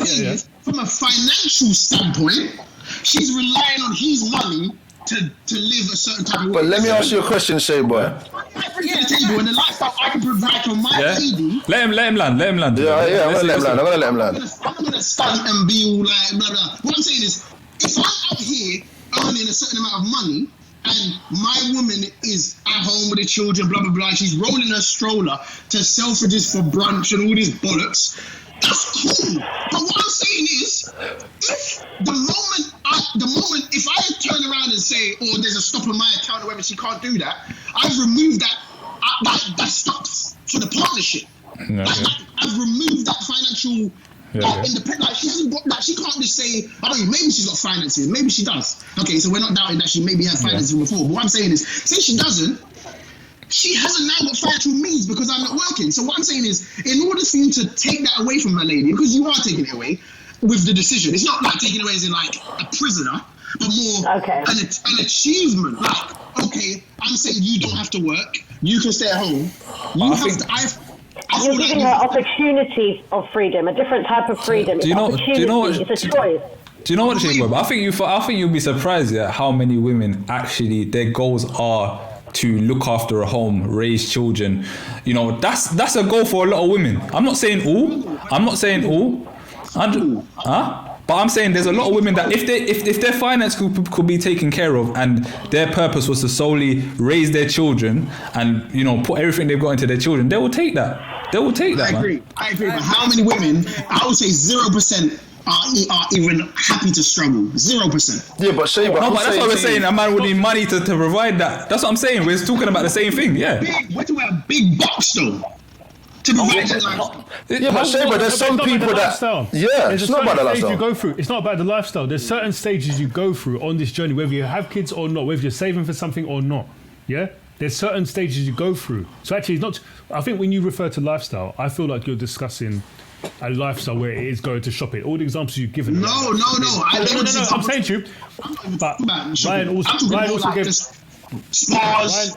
Let him land. Listen, forget all of that stuff. I'm saying to you, there's loads of different circumstances where the woman has to be at home. Childcare is a massive cost. Childcare is a massive cost. So actually, there's a situation there where actually discussions have been. It doesn't even make sense for you to go work, kind of right. For some people, it finds. And I always say, listen, the one caveat I always give is that actually there's a responsibility there. Yeah, if you're in a situation where it doesn't make sense for you to go to work, you should say so. Because I think the other part of this thing is that actually you spread this whole idea that no, you have to stay at home because it's too expensive. It might be that actually you might be able to cover it. Yeah, I'm saying to you, there's so many different scenarios. Lifestyle is not just the whole thing there. It might be survival. There's other parts to it, man. You haven't got a choice. But Shay Boy, there's a lot of people that are struggling. Relationships, people struggle financially together. So, you know, you can't. It's not all women that are like trying to be housewives to like get to the bag and have a certain lifestyle. Bro, we're not talking about the reality. We're talking about what the expectation was when you've had the conversation. As I said, I don't think no lady goes into that situation thinking, I'm happy to struggle. Otherwise, they would have just kept their job or been in a situation where but there's certain things. If you're in a position where you're married, you've got children, and as Stuart said, like there's no other choice. It's not about what you. It's what's best for our family. You see what I'm saying? Like you have to stay at home. I have to go to work because I may be the bigger earner, and you don't earn as much as me. Bro, we're changing it though. We're talking about previously. This was housewife, cook, clean, husband. We're not talking about we're just talking about. Because remember, when we're talking about women that you meet that are just happy to be housewives, we're not talking about. Remember, there's women that are happy to be housewives without kids. Yeah, of course. Yeah, but that's all. But Shay Boy, like you're removing the kind of variable of discussion. Yeah, these things are going to be discussed. Obviously, we know that discussions and things that get said in relationships, sometimes men and women recant on that or don't follow through with the things that they're going to say that they're going to do. But the decision for you to become a housewife or house husband. Some men these days be staying at home. I'm just gonna put it out there, you know. Yeah, but I'm not saying it's for me, but let's just be real. But I'm saying to you that you're gonna have a discussion of the expectations of what's gonna be expected. If the guy's making 500k, if you're going out with Rick Ross, yeah, you're gonna be expected to still be getting your Birkins and going out to these nice places. But if the guy's earning like a good salary, a 60, 70, like, it doesn't mean that the women are going to be expecting, because you need to have that practical mind to say, okay, my man's not working. We can't go on the holidays that we went on when I was earning 70k and he was earning 70k. So as a woman, you need to, and as a man, you guys need to have that discussion to say, look, things are going to change. Like, where we were going to eat here or where we were going to, that might not be available to the kids are able to go to secondary school or whatever. It might be a 2-3 year sacrifice. You know what I mean? It's discussion. Holidays is the big one. Holidays is another big one, which always happens. Right? Holidays all the time when everything's all going fine, right? Okay. Costs go up. Kids come involved. That holiday is now 10 bags. Me and 10 bags to go to Tenerife. I'm paying 10 bags to go to Tenerife. Man. Are you alright? Ryan, are you alright? Your holiday situations are madness right now. Man's going to Roscoe. Holiday situations. That's real talk. It's real talk, no. That is real talk. Man's paying 20 bags to go Disneyland. Are you crazy, bro? What's this about? Bro, what is this about? I hear you, but you know what they say? They say, and again, it's not my quote, but the saying goes, a woman can't downgrade in lifestyle. Well, you're going to have to, mate. You can. No, that's not true. I'm sorry, there are many women. To certain girl. This is a no woman intends to. Priscilla, what do you think? Priscilla, what are you saying? There are women that oh yeah, go. Yeah, let me finish. As I said, this is not my quote. This is a well-documented saying in life. I don't believe in that saying. I've never heard that saying before, so I don't know where that is. Like, where you women can trade a lot of things, but lifestyle is something that they struggle to downgrade on. And I'll be real, you find that from my experience of what I've been heard or whatever, when a woman, for example, is in a relationship with a man who's doing this and doing that, they will struggle to be with a man who cannot deliver the same. Okay, right? That's fine. But you know that's a small percentage of people in the world. You know that. That's a very minute percentage of people. As one example, I'm going to give the next one. My point is, again, so the women that you spoke about, that I may work with or do business with, who are earning this, they're living this life independently, blah, blah, blah. They cannot say how much. But they deserve that. If you put yourself in a position to make that level of money and you're on 100k a week, why should you not expect that level? Because that's the level that you're at. The difference is if you're earning 30k and you're expecting man to be providing 100k of work. So what you're saying is only girls who ain't making peace should be housewives. No, I'm not saying that. I'm saying to you, you need to understand your environment. There's certain ladies that I know that are earning 150k. So the men that they like to talk to are on a certain level, because at the end of the day, certain women in this world have perspective. Some women can deal with men that aren't earning more money than them. There's a lot of men that can't handle that level of situation. So at the end of the day, if you're earning a certain level of, there's nothing wrong with Kim Kardashian expecting her man to have dough, because she's got dough. You know what I mean? She's not going to go and get with a guy that's got nothing and struggling and because she's earned that level to make that choice. But that's my point, though. This is literally my point. No, hold on. Priscilla. Let Priscilla go. Sorry, there you go. I was just going, but you explained yourself, because what I was going to say was just in relation to the topic around, why men get married. But there are women that will hold down their man. There are women that will hold down their man, and you will not know that man has been struggling. You will not know. You will not know, because that is and that is what you guys are looking for. There we go.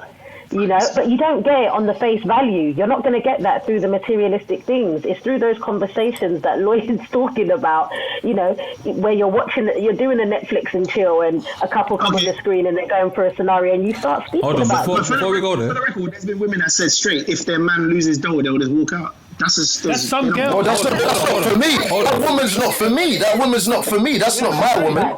Let me ask a question. Let me ask a question. For the record, I did say there was. Yeah, we're not getting at you, bro. Yeah, we're not getting at you, bro. Let me ask a question. Charisma, you're a high earning female, yeah? You're probably in the maybe 10% max of women in the country. Let's be honest. I'm telling you. I know about that. I know. Don't downplay it. So listen. What is your take on this? What is your attitude towards this? What in terms of? She knows what I'm saying. In terms of, let's say men you would date that, you know, finances, how does that play into it? You know, how much the man earning? Would you give him the time of day? Let me paint the scenario. Yeah, go on. Okay, Rizla. Let's be real, because I look at these stats sometimes, and you're in the top 1%. I don't even know what you earn. I know. Just based on your career. Now, let me be clear, yeah? For a man to tell you, babe, I love you, man, you just need to stay, like, you're going to be the housewife, cook, clean. In the scenario you said you were happy to be in, right? What I'm saying, for you to be in that scenario, and when I was saying you would expect a level of lifestyle, was I wrong in that? Because obviously, maybe I threw in Harrods, and so there was this expectation. It was tied to materialistic things. But guess what? You were saying the same things in the spas. The last time I checked, there was 2 bills a day. Anyway, what I'm saying is, in order for you to say to a lady, what I'm saying is, in order for you to say to a lady, okay, I want you to, or do you know what? Maybe it's not I want you to, but babe, I think it's okay if you stay at home and we die. Yeah, it's better for you, blah, blah, blah. Rizla's not just going to be looking at the fact that we can pay council tax and TV licenses covered, because guess what? Right, because she's going to want to get when her girls say, oh, come to Amsterdam for 3 days. Yeah, I want to be able to move, yeah. Yeah, but Chris, before you go, the area of choice is the area that you're missing out on. Charisma's making money, so don't go and get with a guy that's making 30 bags a year. You have to understand what limit of man that you want to have, and in regards to the amount of money that they're earning, for you to somehow maintain elements of your lifestyle. Yeah, I wouldn't feel safe. Go on, Rizla. I wouldn't feel safe becoming a housewife for a guy that doesn't earn a certain amount that can sustain us. Do you see what I mean? Exactly. That's not a wise decision in my opinion. But also to provide at a certain level, though, not just because like you said, Che, you're not just to keep your head above water. Whilst I might not go spa every week, I might want to go once a month. Once a month, she goes once a month. Because like Shaper is right. Obviously, because I'm doing that for myself now. So and like my best friend lives in Amsterdam. That's such a good example. I like to go there a lot. I travel. So yes, I wouldn't, but it would have to be like back to Lloyd's point, that real discussion, that real talk. I'd have to be really honest with him and say, babe, respectfully, for us to do this, I need this kind of allowance. Like, are you on that? Like, what are we really saying here? Yeah, that's good. But that's it. Rizla, that's the business talk. That's the business talk I was talking to. Yeah. That's the business talk I was talking about. Cool. Maybe it means that I go part-time until, so I could, we can work that out. But I think that conversation... Right, we would need to have that conversation. Exactly. Discuss it. Which is... But sometimes that get mixed up. But the fact is, the thing from this is that someone that's a high earner like yourself is open to becoming a housewife, but it needs to make sense, and that's what we're saying. It just needs to make sense on all parts. Yeah, make it make sense. I need to work. I agree, but my point on this is, and I agree, so completely agree. But my point is, I don't necessarily believe nowadays that you have to be a high-earning woman to have that level of expectation. Yeah, but I'm saying to you, how old are these girls that you're talking about? How old are they? Because a lot of it depends on where. Oh, bro, listen. Let me be real. The older they are, the higher the financial expectation, bro. That's true. That's true. When you get to the mid-30s, they need a baller. But Chris, can I ask you a question? Yeah, you said that obviously you like to go to the spa once a month. Yeah. If you were in a situation with a guy and he said, you know what, babe, for now, for the next 6-7 months, maybe a year, we might not be able to go to the spa for every month. Is that cool? Like, let me save some dough. Let me put myself in a position where we can sustain this, and let's go. So I'm saying to you, the element of discussion, things change. You might get a new job and go from 70k to 100k. So then you go back to your lady. Do you know what, babe? We're getting money now. We can maybe go on a holiday. So there's so many different variables in the situation. But Shayboy is right. What Shayboy is saying is right insofar as I agree with Shayboy as well. Whether it's someone who's a high earner or not, like I know someone who's a housewife, and before she was a receptionist. And she definitely does still, because she's an older woman, so she's like nearly 40, she does expect her man, because he has done the big up chest to say, I want you to stay at home, she kind of does expect that, but he's got money. But the difference is he's got money. So if the guy was on 40k a year, are you trying to, no, she wouldn't. So because the guy's got paper, you can be a receptionist, get with a guy that's worth 100 million, your expectations of what you want are going to go sky high. Bro, do you know why? Bro, I disagree with that point. But do you know why? Do you? Do you know why? I respectfully disagree with that point. On the basis that a woman doesn't determine what she likes based on what her man earns. Yeah, but what she can attain, what she might want it, but can she get it? Bro, do you know what I'm thinking, bro? Do you know why? Because remember, there's people out here that will spend their last on a Louis Vuitton bag. Again, I'm just saying an example. Yeah, for sure. What I'm saying is, it's about mindset, etc. What I'm saying is, as I said, and it's what, especially nowadays in society, in the world we've built, there's this dynamic that you have to be a guy who's balling. You have to be. So most men are doing more than they can. That's what you find. There's more pressure on the man financially to provide. Like you not. But more for them, man. Though more for them, man. Do you know what I'm saying? Because you're doing more than you can handle. That's on you. Do you know what I'm saying? That's on you. It's always in the men's. For the wrong type of woman as well. That's my thank you. For the wrong type of woman. If that's what you're doing, if you're busting your let me finish. Let me finish. Bro, like for example, like you mentioned Hakkasan extra earlier. Bro, most men don't even eat them sushi. Some men do. I said there's a lot of men that don't that go there. But what I'm saying is, they go there because they want to impress. But then they need to. But I'm saying that's where we need to take accountability. That's where we need to take accountability. That's on you. Take accountability. That's not necessarily based on because you lot said that's the type of woman they're going for. No, that may not necessarily be the woman that like Listener and Priscilla said. Maybe that's not what the woman wants. But Shayba, let me ask you a question. How many women go to eat at those places? Not many. So if you're deciding to take a girl to Hakkasan, no, I'm not saying that women don't, but I'm saying to you, the average woman cannot say they've been to that Mayfair Square and been to all the restaurants in there. Exactly. The average woman. I'm saying to you, I'm talking about on their own. I'm not talking about them taking them out. I'm talking about them going there themselves. So I'm saying to you, if you want to go to Hakkasan to impress girls, fine, but know what that comes with. Because if you're going to start trying to create a facade that you can't afford, then that's on you. If you can't. If you want to put that out there, that's up to you. That's the biggest problem here, Because look, you made a good point. You made a good point. Yeah, they're doing it for women. Right? You made a good point. You made a good point. You're doing it for the woman. But my thing is actually, this is where you need to reflect on yourself, and you need to say to yourself, do you know what? I am making this happen to myself. This is self-inflicted. You can't be doing all that. She now it's self-inflicted. It's self-inflicted. No. You can't be doing it. I agree. But if you know what, it's fine. When you want to put the bait on the hook to get what you want, fine, do what you need to do. You know what I'm saying? Right. But when you're trying to take that to a next level and then you're complaining, I'm trying to make you my wife now. Why are you changing? No. That's what you put out there. No, that's what you put out there. You know what I'm saying? You can't complain. You cannot complain. The same guy earning 30 bags, he takes this girl, because we're going to go back to this WhatsApp. It's going to end in the WhatsApp regardless, take one. What I'm saying is... and that's okay. He took her to Zizi. No, but there's other places that aren't Zizi and aren't Hakkasan. There's places you can go to. There's mad places you can go.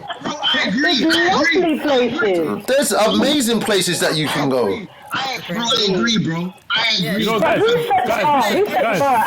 listen, guys. This is an example for this particular dialogue, right?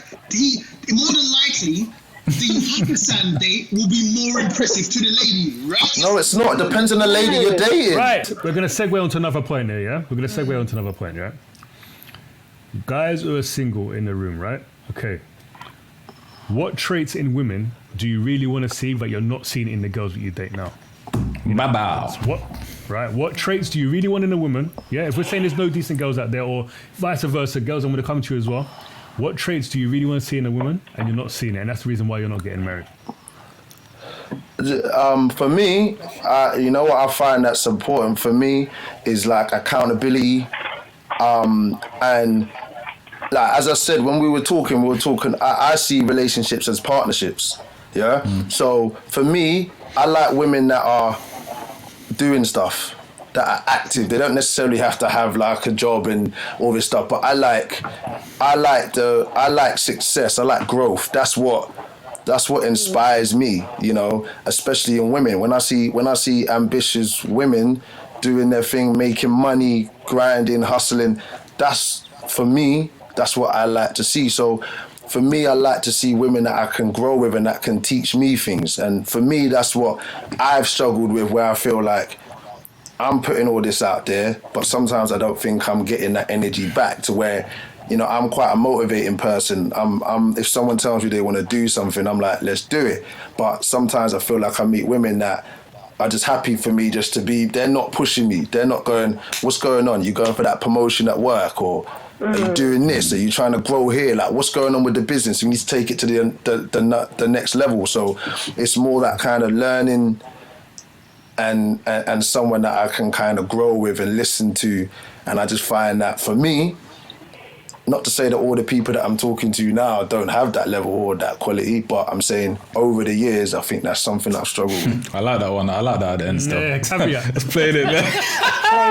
Disclaimer. I'm not looking, bro, so it don't apply. You said single man. I'm not looking. In general.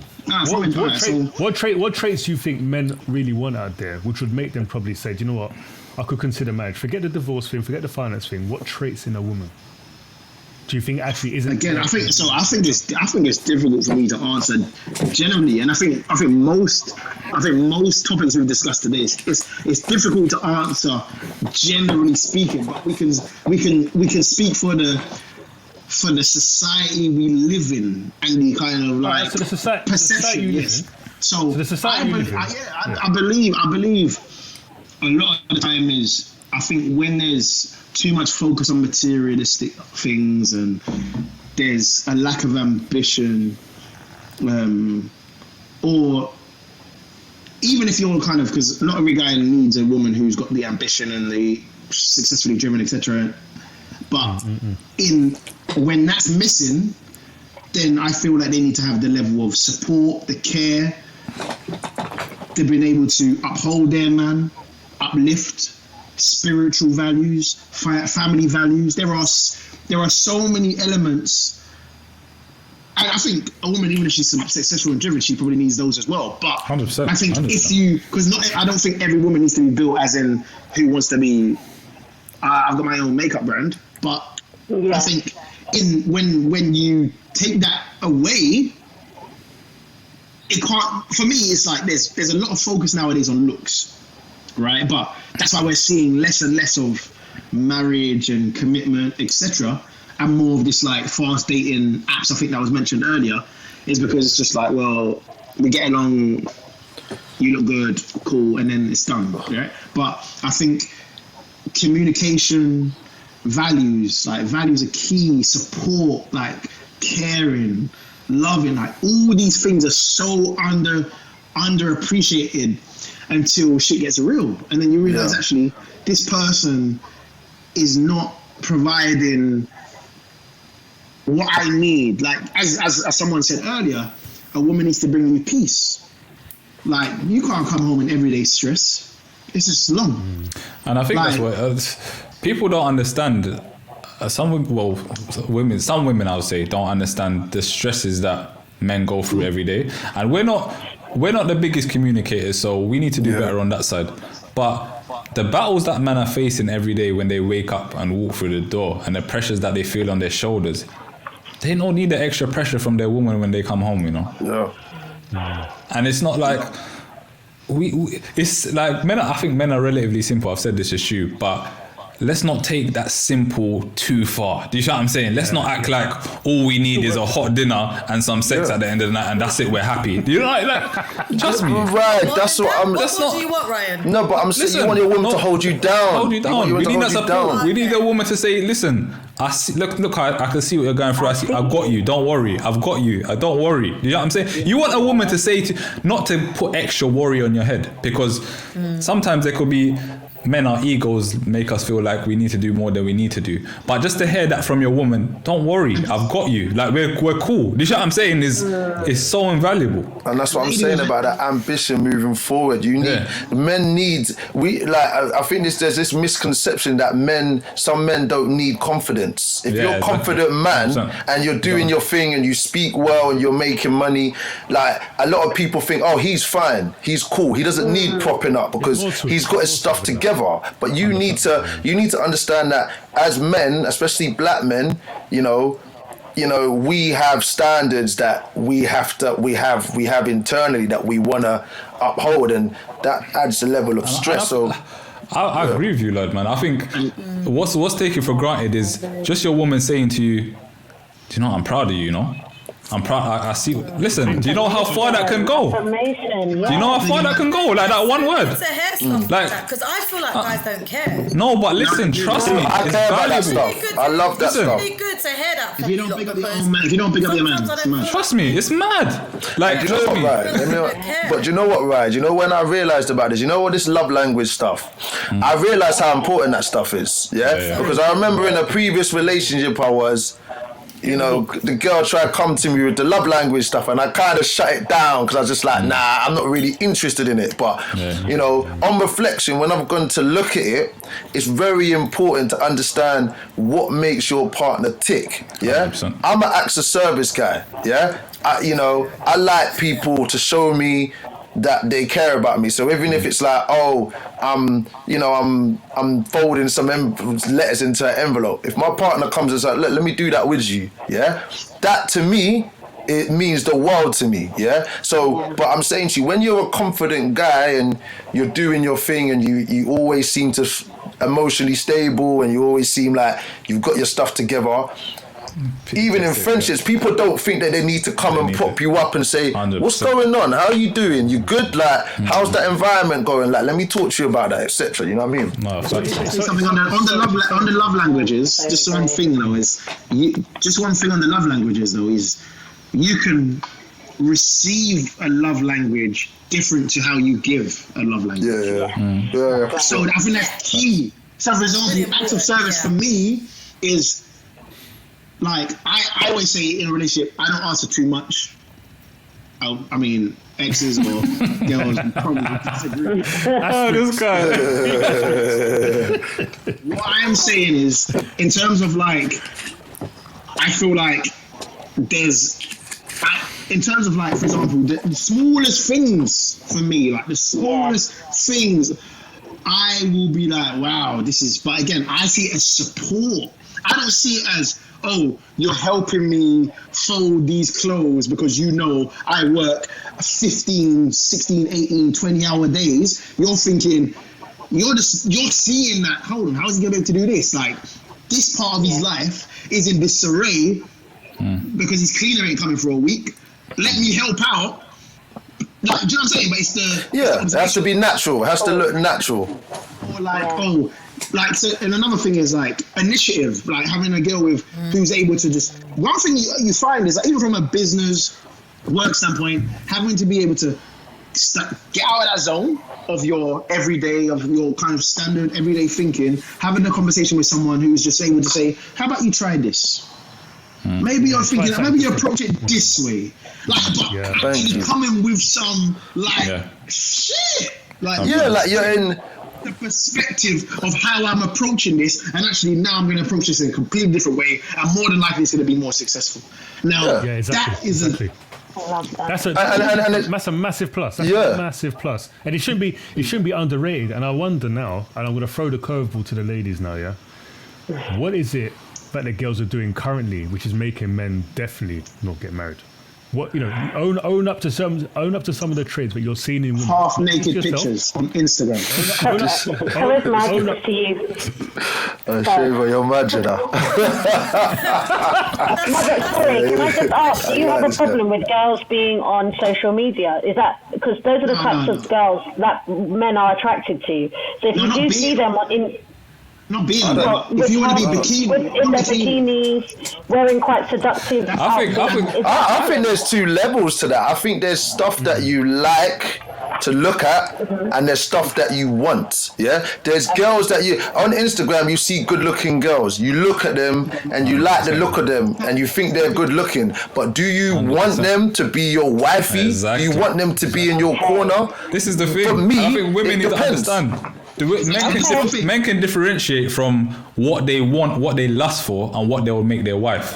And I think what men will make their wife is the total opposite to what you see. If you tell a man you're not on social media, that might be a flipping selling point. If you tell him that you like to do all the opposite of what every girl is doing out here, that might just sell it for him. Do you know what I'm saying? I think exactly. Men, when it comes to men finding a wife, they don't follow what they lust for. We can separate that. We don't. She's fun. That's fine. But I'll never marry her. But my wife, okay, she has to be on a totally different wave, kind of thing.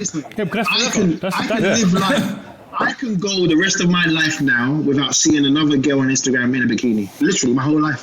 I'm happy to make that sacrifice. I'm cool. It's a lot now. It's a lot. It's overrepresentation, isn't it? I want to see nakedness. I can Google something. Like, what are we really? I'm not gonna. I'm not gonna lie to you. If I get a girl's number and I go on her Instagram and she's got 20,000 followers, my head's starting to think like, what's good with this? No. Listen. Yeah, but I'm saying to you, then I have to see what it's about. But in my head, I'm gonna say like, okay, she's got 20,000 followers. Let me see why she's got 20,000 followers. Okay, if she's doing a business or she's doing something that's garnered it, but if she's just like doing certain things just for attention, then that's not really my vibe. My girl's out here with captions like the same with guys. She's out here. Yeah, it would be the same with guys. Yeah, girls. If I met a guy and I go on his Instagram and he's topless, like he's got bare like gym pit, you get me, man? Yeah. I'm just like, that's real talk, New York. You're not for me. It's just narcissistic. It's too narcissistic. The girls will be out here with like captions like bunda and bare likes and you thinking Nah, that's a red flag. That's a red flag straight away. Yeah. Red flag. Straight away. I don't blame you lot. But when you think about it, it just shows how shallow all of us are. We pick and choose what we find acceptable, what traditions we want. There's a lot of guys that want to keep the name, but they're not willing to uphold all the other traditions that come with being a man. The same with women. We are shallow creatures. We judge people of what we see and what we want. Do you know what I find funny though? Do you know what I find funny is that, like, I think men, as I said, men can differentiate who they're gonna have fun with and who they're gonna make their wives. Yeah. Facts. Sometimes I find interesting with women, and me and Stuart talk about this a lot. Like, women go for, or some women go for what they like, and then after, when it doesn't work, they'll be like, oh, but what happened to the good men that? Do you know what I'm saying? They don't really have sometimes not an analytical mind with like, oh, he's so like, he's a bad boy, he does this, like he does that, like he makes me feel this way. Okay, that's fine. That's fine. That's great. But when it doesn't work, it's like, oh, these guys, there's no good men out here. And it's like, but you chose what you chose though. You chose what you chose. You can have a bad boy. Yeah. You can have that guy. But you know, don't be scratching your head. Yeah. Do not be scratching your head. Stuart, to go to your point though, like the question you threw out about what do women sometimes do that I've observed that could be off-putting to men why they don't want to marry is the biggest thing I've personally observed is the desperation, you know, because of this biological clock and this societal age of you being overdue, particularly if you're from a West African background and you're in your 30s. What? That's nuts for you, and you don't have a husband. Where I've seen my friends go wrong, actually, and even I can even put myself in that when it's a learning curve because we're evolving, is being just too desperate for this person to be your one, and sometimes giving too much too soon, forcing it, like, and it's not organic, being too intense, and the guys are just like, ugh, and sometimes I've seen my friends do it, and I'm like, no, please, like, you're coming across just too strong, but they can't help it because they're so. Do you know what? Do you think how society has made certain things? It's like men are very much judged off their financial status in life, what they're doing in terms of career, whatever. When women are judged off their family, how are they married, like what those kind of things. You see what I'm saying? And their looks. And it does put a pressure on women to kind of, if you haven't got it sorted out already, to get it sorted out. If Sean met a girl and said to you, Ryan, I met some really nice girl, one of the first things you're going to say to Sean is, what does she look like? Yeah, that's an essential. One of the first things, but one of the first things you might say is like almost something, even if it's not what does she look like. Maybe not first. Do you know what? Back in the day, it would have been that. It would have been. But now it's not that. It would have been, bro. It would have been, bro. Send me a picture, bro. Send me a picture. But now it would have been like, all right, cool. Like, listen, what's the credentials? What's the credentials? Do you know what I'm saying? Whereas with women, the first thing we say is, what does he do? Yeah, but you know what, Chris? There's certain men, there's certain men that previously were doing this 9 out of 10, 10 out of 10 stuff, No, so, you know, at the end of the day, when you grow up, you're out for bangers. You're out for good-looking girls. That's what it is, depending on the levels that you have and the people you have. But, you know, at the end of the day, I never judge a man's wife or girl based off the looks. If they're good looking, but I'm gonna, as the age I'm at, I'm looking at, are you holding? I hear that. I hear what you're saying. You want that, and this is the problem what men have. They want these girls that are 10 out of 10, that are not doing, but they still want them to have the values and all these things. And you know, you can't have everything with you're 10 out of 10, you hold your house down. It's like you can't have that all, and that's where little men are struggling, because they want these 10 out of 10 girls, but they want them still to have all these qualities, and it's like a 360 thing that can't ever happen. Can I just say something about, because obviously I know earlier you were like about girls going for bad guys, right, and all this. Again, another well-known saying. Again. You in these sayings. What is nice guys finish last? This is not. You're gonna come at you. No, but you know what, lad? Because I want to say something. Go on. Say what you're saying. From Shea Boy's dictionary of like life. This is real life. It sounded like that, but carry on. Oh, Shea Boy. If you fact check it, these things are actually fact. The nice guy does come last. 100%. But what my thing is, change now. What my thing is, Shea Boy. No, listen. What I'm trying to say. My thing is, women need to specify what they mean as a bad guy. Do you want a guy that you cannot walk over, which is fair, or do you want a man who is shooting at people and flipping, robbing people and doing? What man do you want? Because if you want the latter, no, there's some girls that do. If you want the latter, then don't be surprised when your door gets kicked in. Don't be surprised when certain things happen. Don't be surprised that you cannot have. You're not gonna ride off into the hills. Do you see what I'm saying? So he showed you who he was. Be clear in what you want. Do you want a guy that you cannot walk over? Do you see what I'm saying? Because that is understandable. What girl wants a man that they can just walk over? Yeah, of course. Exactly. And you're a single parent. But what I'm saying is, if we go back to that, and we think about, okay, the nice guy that you said you can't walk over. See, now that's a fine line. Walk over. He does what I ask. No, but listen, we're gonna address certain things. You can come to that agreement in a relationship. You should be able to, where it's like, no, cool. I'm not gonna give it all your way. I'm saying we're gonna talk about certain things. You're not just gonna have it how you want. This is a business, as I said, with charisma. You like that one? You like that one? Christian, love it. No, she's coming around to it now. She understands the concept of it still. But I can still hate. I'm a romantic at heart. I hear that. I respect that.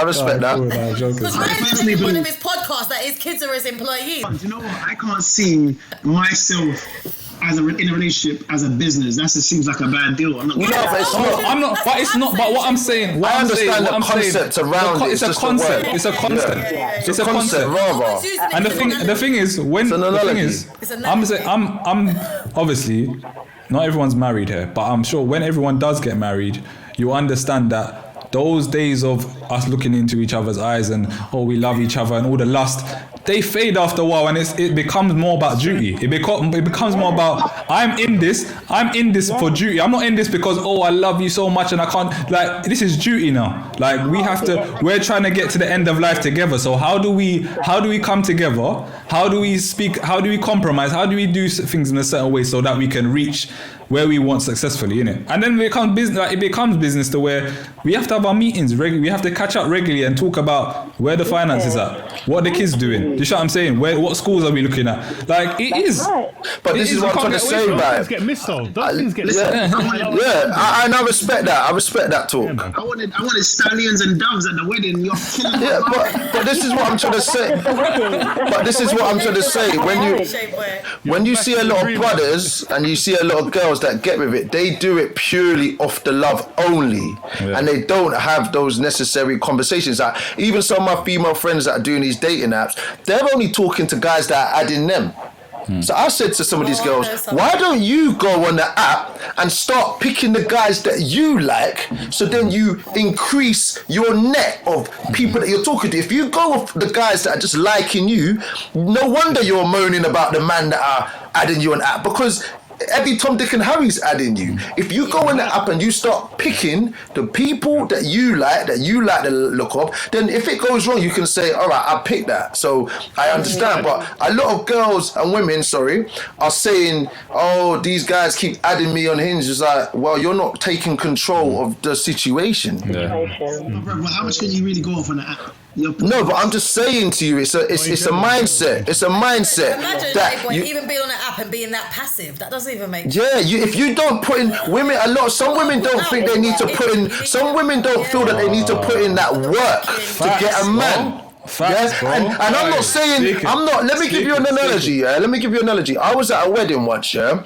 my cousin, female, she wants a man. She's hungry for a man. She wants to get married. So we're at a wedding. We're all at the dance floor. Everyone's dancing. And she's over in the corner, chilling over there. So I said to her, look, you want a man. Everyone's dancing on the dance floor. Go to the dance floor and be seen. So if a guy sees you, might go, do you know what, Lloyd, who's that girl? But a lot of girls are going to stand in the corner over there and start expecting man to come over to them and start trying to ask for their number. You have to put yourself in environments you know what to attract man. They're the same girls, right? They're the same girls, They'll also say, if he liked me, he would come up to me. He can't see you. No, but this is the thing.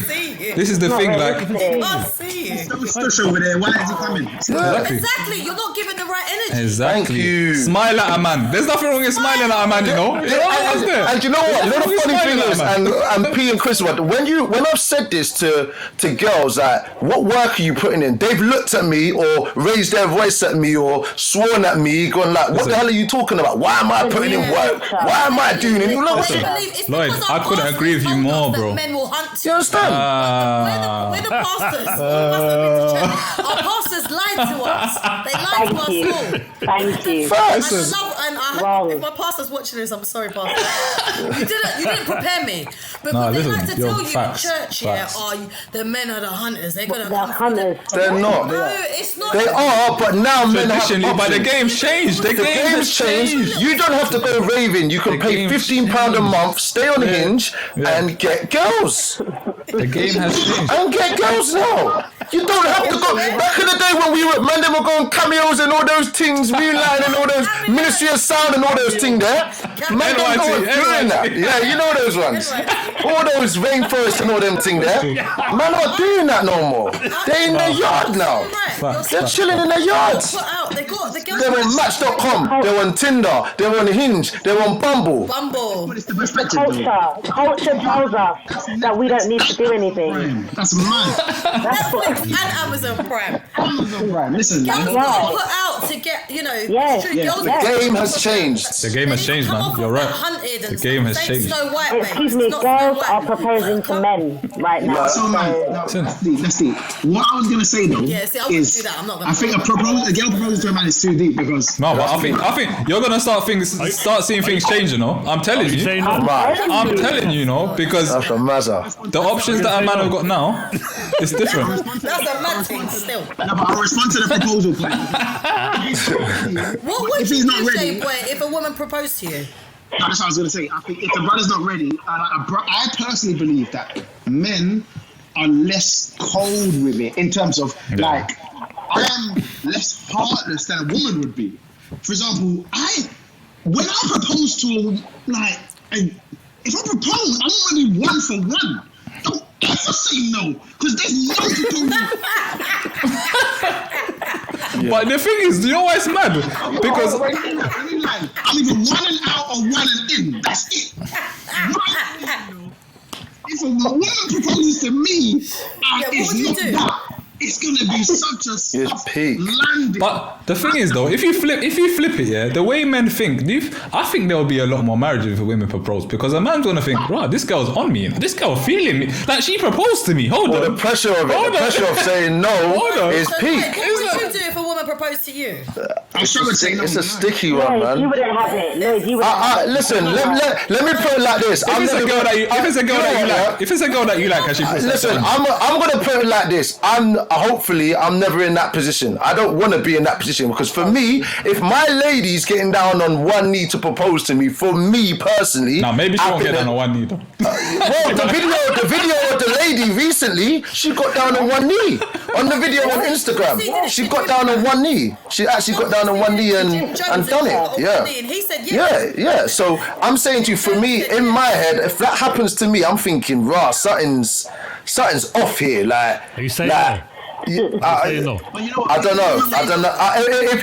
Do you know what? I might just whisper in her ear, let's do this. I'll buy you the ring. Let's sort this out. I don't know how to act it. But the thing is, if a woman proposes to you, don't you like, this woman's invested? Like, this don't happen. Yeah, but it's you know what it is? This woman wants to do this. You know what I'm saying? Because the way I'm patterned, it's the embarrassment for me, not the action. It's the embarrassment of everyone there, and my mum looking at me like, is my son being proposed to right now? What's going on here? You are the king. Yeah, like, I'll go for this guy. Like, that's the problem. My mum, everyone's gonna be there clapping. My mum's just there gonna be like, why are you not handling your business? I think it really depends the approach, though. For example, if my girl says to me, I think it's time we get married, which is technically an indirect proposal, that's more of a pull your finger out, go to the ring shop, I'm about to bounce. Or I'm not talking about that, Shay Boy. I'm talking about dating for 2 years. I'm completely in love with you, and I do a romantic thing. No. My girl's gonna know that. My girl's gonna know that I don't like that, and I don't want that. Sure. I'm sorry. To marry me, what are you going to do? I'll probably if we're an audience. Not necessarily.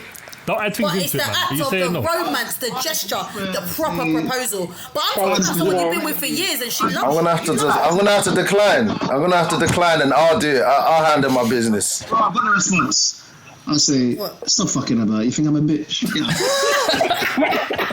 No, I'm not.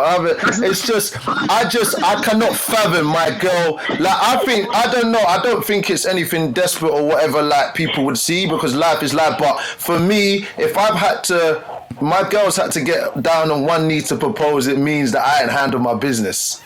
Like, because it means that I'm not. Do you know what it means? It means that I'm not seeing where she's at. You understand? I'm not seeing where she's at to say, like, she wants to get married to me. Tired of waiting. But that's what I'm saying. That means that I'm not seeing where she's at. We haven't had that conversation to see where you're at, what the situation is. So if she's doing that, it's not that I don't want to say yes. It's like, I'm thinking in my head, like, this is a bit mad. This is a bit... I've got a question, you know. So obviously, probably for the married people, when is the right time to propose? For example, I feel like there's a lot of people in relationships. I want to know that. When do you guys think? Is it 1 year, 2 years? They get caught up in like relationship for so long. It could be 6, 7, 8. And the second question I have for you, right, is that you've been with your wife for a long time.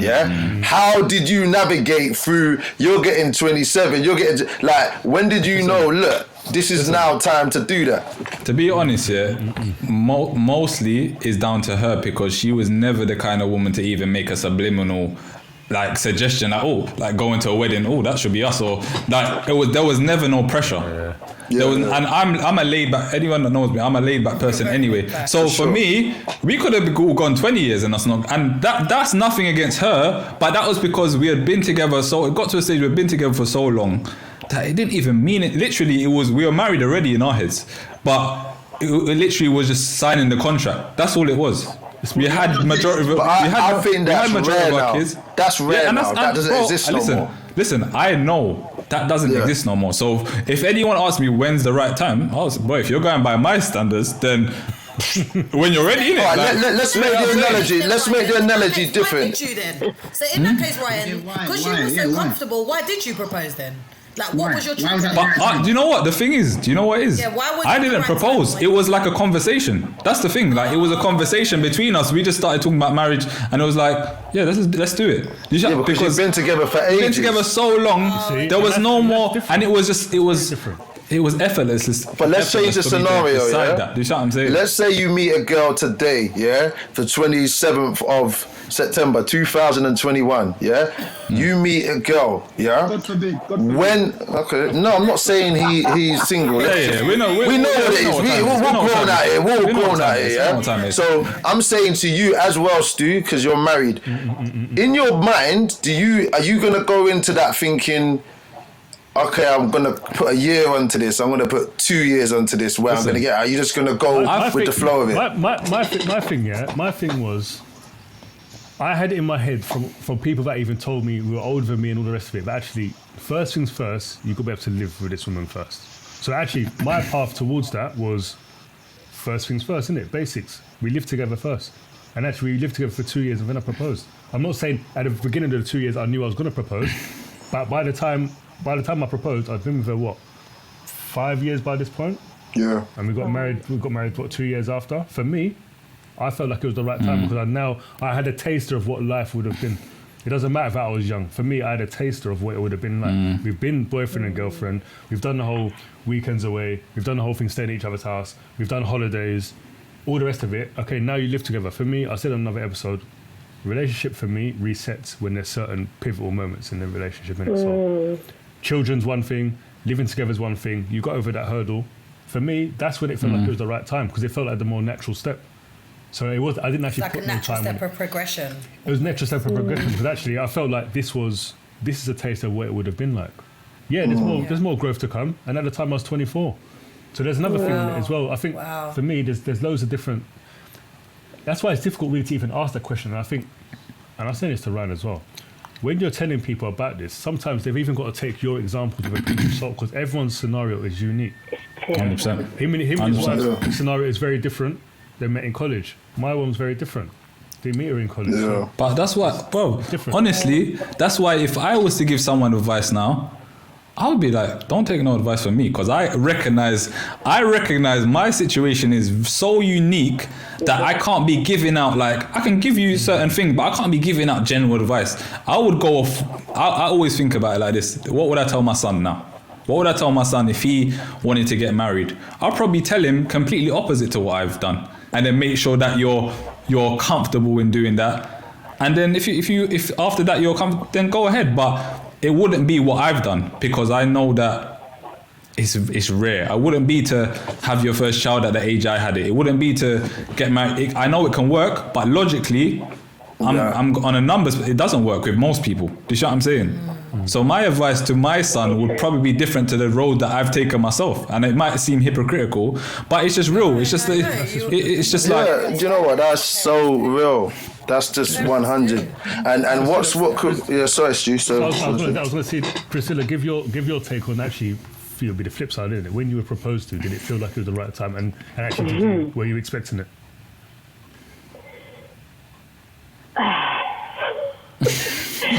No, my husband is just very and you lot that know him, like, he's very traditional African. When you find a good thing, you don't let it go. That was it, literally. He was just like, yeah, let's do this. From very young, I was married at 22, so oh wow, just different. Did you expect the proposal?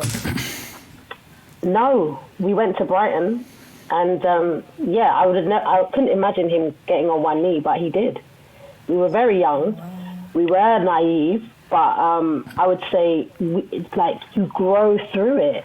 And I think, you guys said, when do you know? I think it's when you have this thought that actually, you know what, I don't want to do life without that person anymore. Like, I don't know if anyone else can compare to that person, whatever they are. That's what I just think it is. I love that.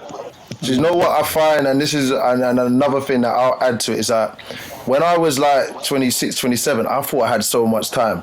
I thought, I'm 26, 27, I'm in my prime, I've finished uni, I'm getting, I'm doing my thing. You think that you got so much time, 2, 3, 4 years go by, and you look at, like, even though I know Priscilla, I'm looking at, like, right, she's in love. Like, at that point, I couldn't fathom that kind of mindset to just be like, I want to get married at 22, because I was so attracted to the just going on holidays and having my own space. And the longer you stay in your own space, as Charisma said, the harder it is for you to allow people to come and start invading that space. You're used to watching Power when you want to. Now, man, them are telling me, I can't watch it. I got to wait for my girl. Got to wait for my guy. Like, I'm not. But you see what I'm saying? Those kind of variables are the variables that you have to school yourself and unlearn to be on your own, and learn to start doing things and seeing what other people want to do. And, so that's one of my struggles, that I think, just unlearning being alone and doing my own thing. Get me? I think that everyone has their own separate journey, though. I think that everyone has their own separate journey, and all of us here on this podcast today, we're all at different points. No one can say, "Oh, I'm ahead or I'm behind." It's just that we all have our own journey, and finding, the marriage part is just part of the journey. Some people get it early, some people have it late. Do you see what I'm saying? So, it's just one of those things. It's one of those things, man. Well, guys, listen, we appreciate you coming on. You know what, let's go through. Shay Boy, where can people catch you? Where can they follow you? Where can they see what you're doing? Instagram, Income International, but don't even try to DM me. I don't want to chat to you. So what I will say though is, like, I do have a podcast as well. Like, this is dope. I love the concept of this. Is amazing. Plug that. Plug that. Yeah, for people who are kind of looking at careers or business opportunities, we've got a podcast called Lend Me a Fiver, where we just look at people who have had successful journeys in their businesses or their careers, and they kind of talk about how they got there, and there's different ways and different career opportunities, right? I think it just presents different ways for people to be successful in this world. I think there's a lot of careers that people see in the spotlight, whether that's music or film or whatever, and they are very, very good careers to pursue. However, there are definitely a lot of careers out there outside of that space where there's financial gain, there's like passions and so on. So I think, for example, Charisma is a lawyer and so on. So there are different fields that we cover, and people talk through their experiences and how they got there, the work that was put in, and I think you can just kind of pick up some lessons from that. So that's called Lend Me a Fiver. You can catch it on YouTube, Spotify, and all the kind of like major podcast platforms, streaming platforms. But also, if you DM the Lend Me a Fiver podcast Instagram, you probably get some response, as long as it's relevant, Not for dates, the hacker son. Not for dates. Lloyd, what you got going on, my bro? Where can people get you? Do you know what? I got a hit workout. It's called Quarantine Killers. We started in the lockdown. It's a hit workout 3 times a week, 6:30 to 7:30. You can add us on the gram at Quarantine Killers. I got my brand. It's called Technically Fresh. Hold on. Can we get some of that? Cause can we get some merch to wear on the podcast, bro? Can we? I'm gonna sort that out. Yeah, I got you, man. For sure. Yeah, I've got you, lot. Yeah, it's a family thing for real. Where can I get Technically Fresh? Is it like www? You can go on www.technicallyfresh.com. You can go on Instagram at technicallyfresh, and that's got a link to the bio. I've just released my hoodies, and I've got a load of other stuff coming. So really just trying to push that. That's where you can catch me. Amazing. Nice. Riz, do you want people to get at you? Are you about that? No. They're coming. Don't worry. After the episode, they're coming true. Yeah? When they had that 1%, I was just open still. I'm poor. Yeah, sure. Don't backtrack now.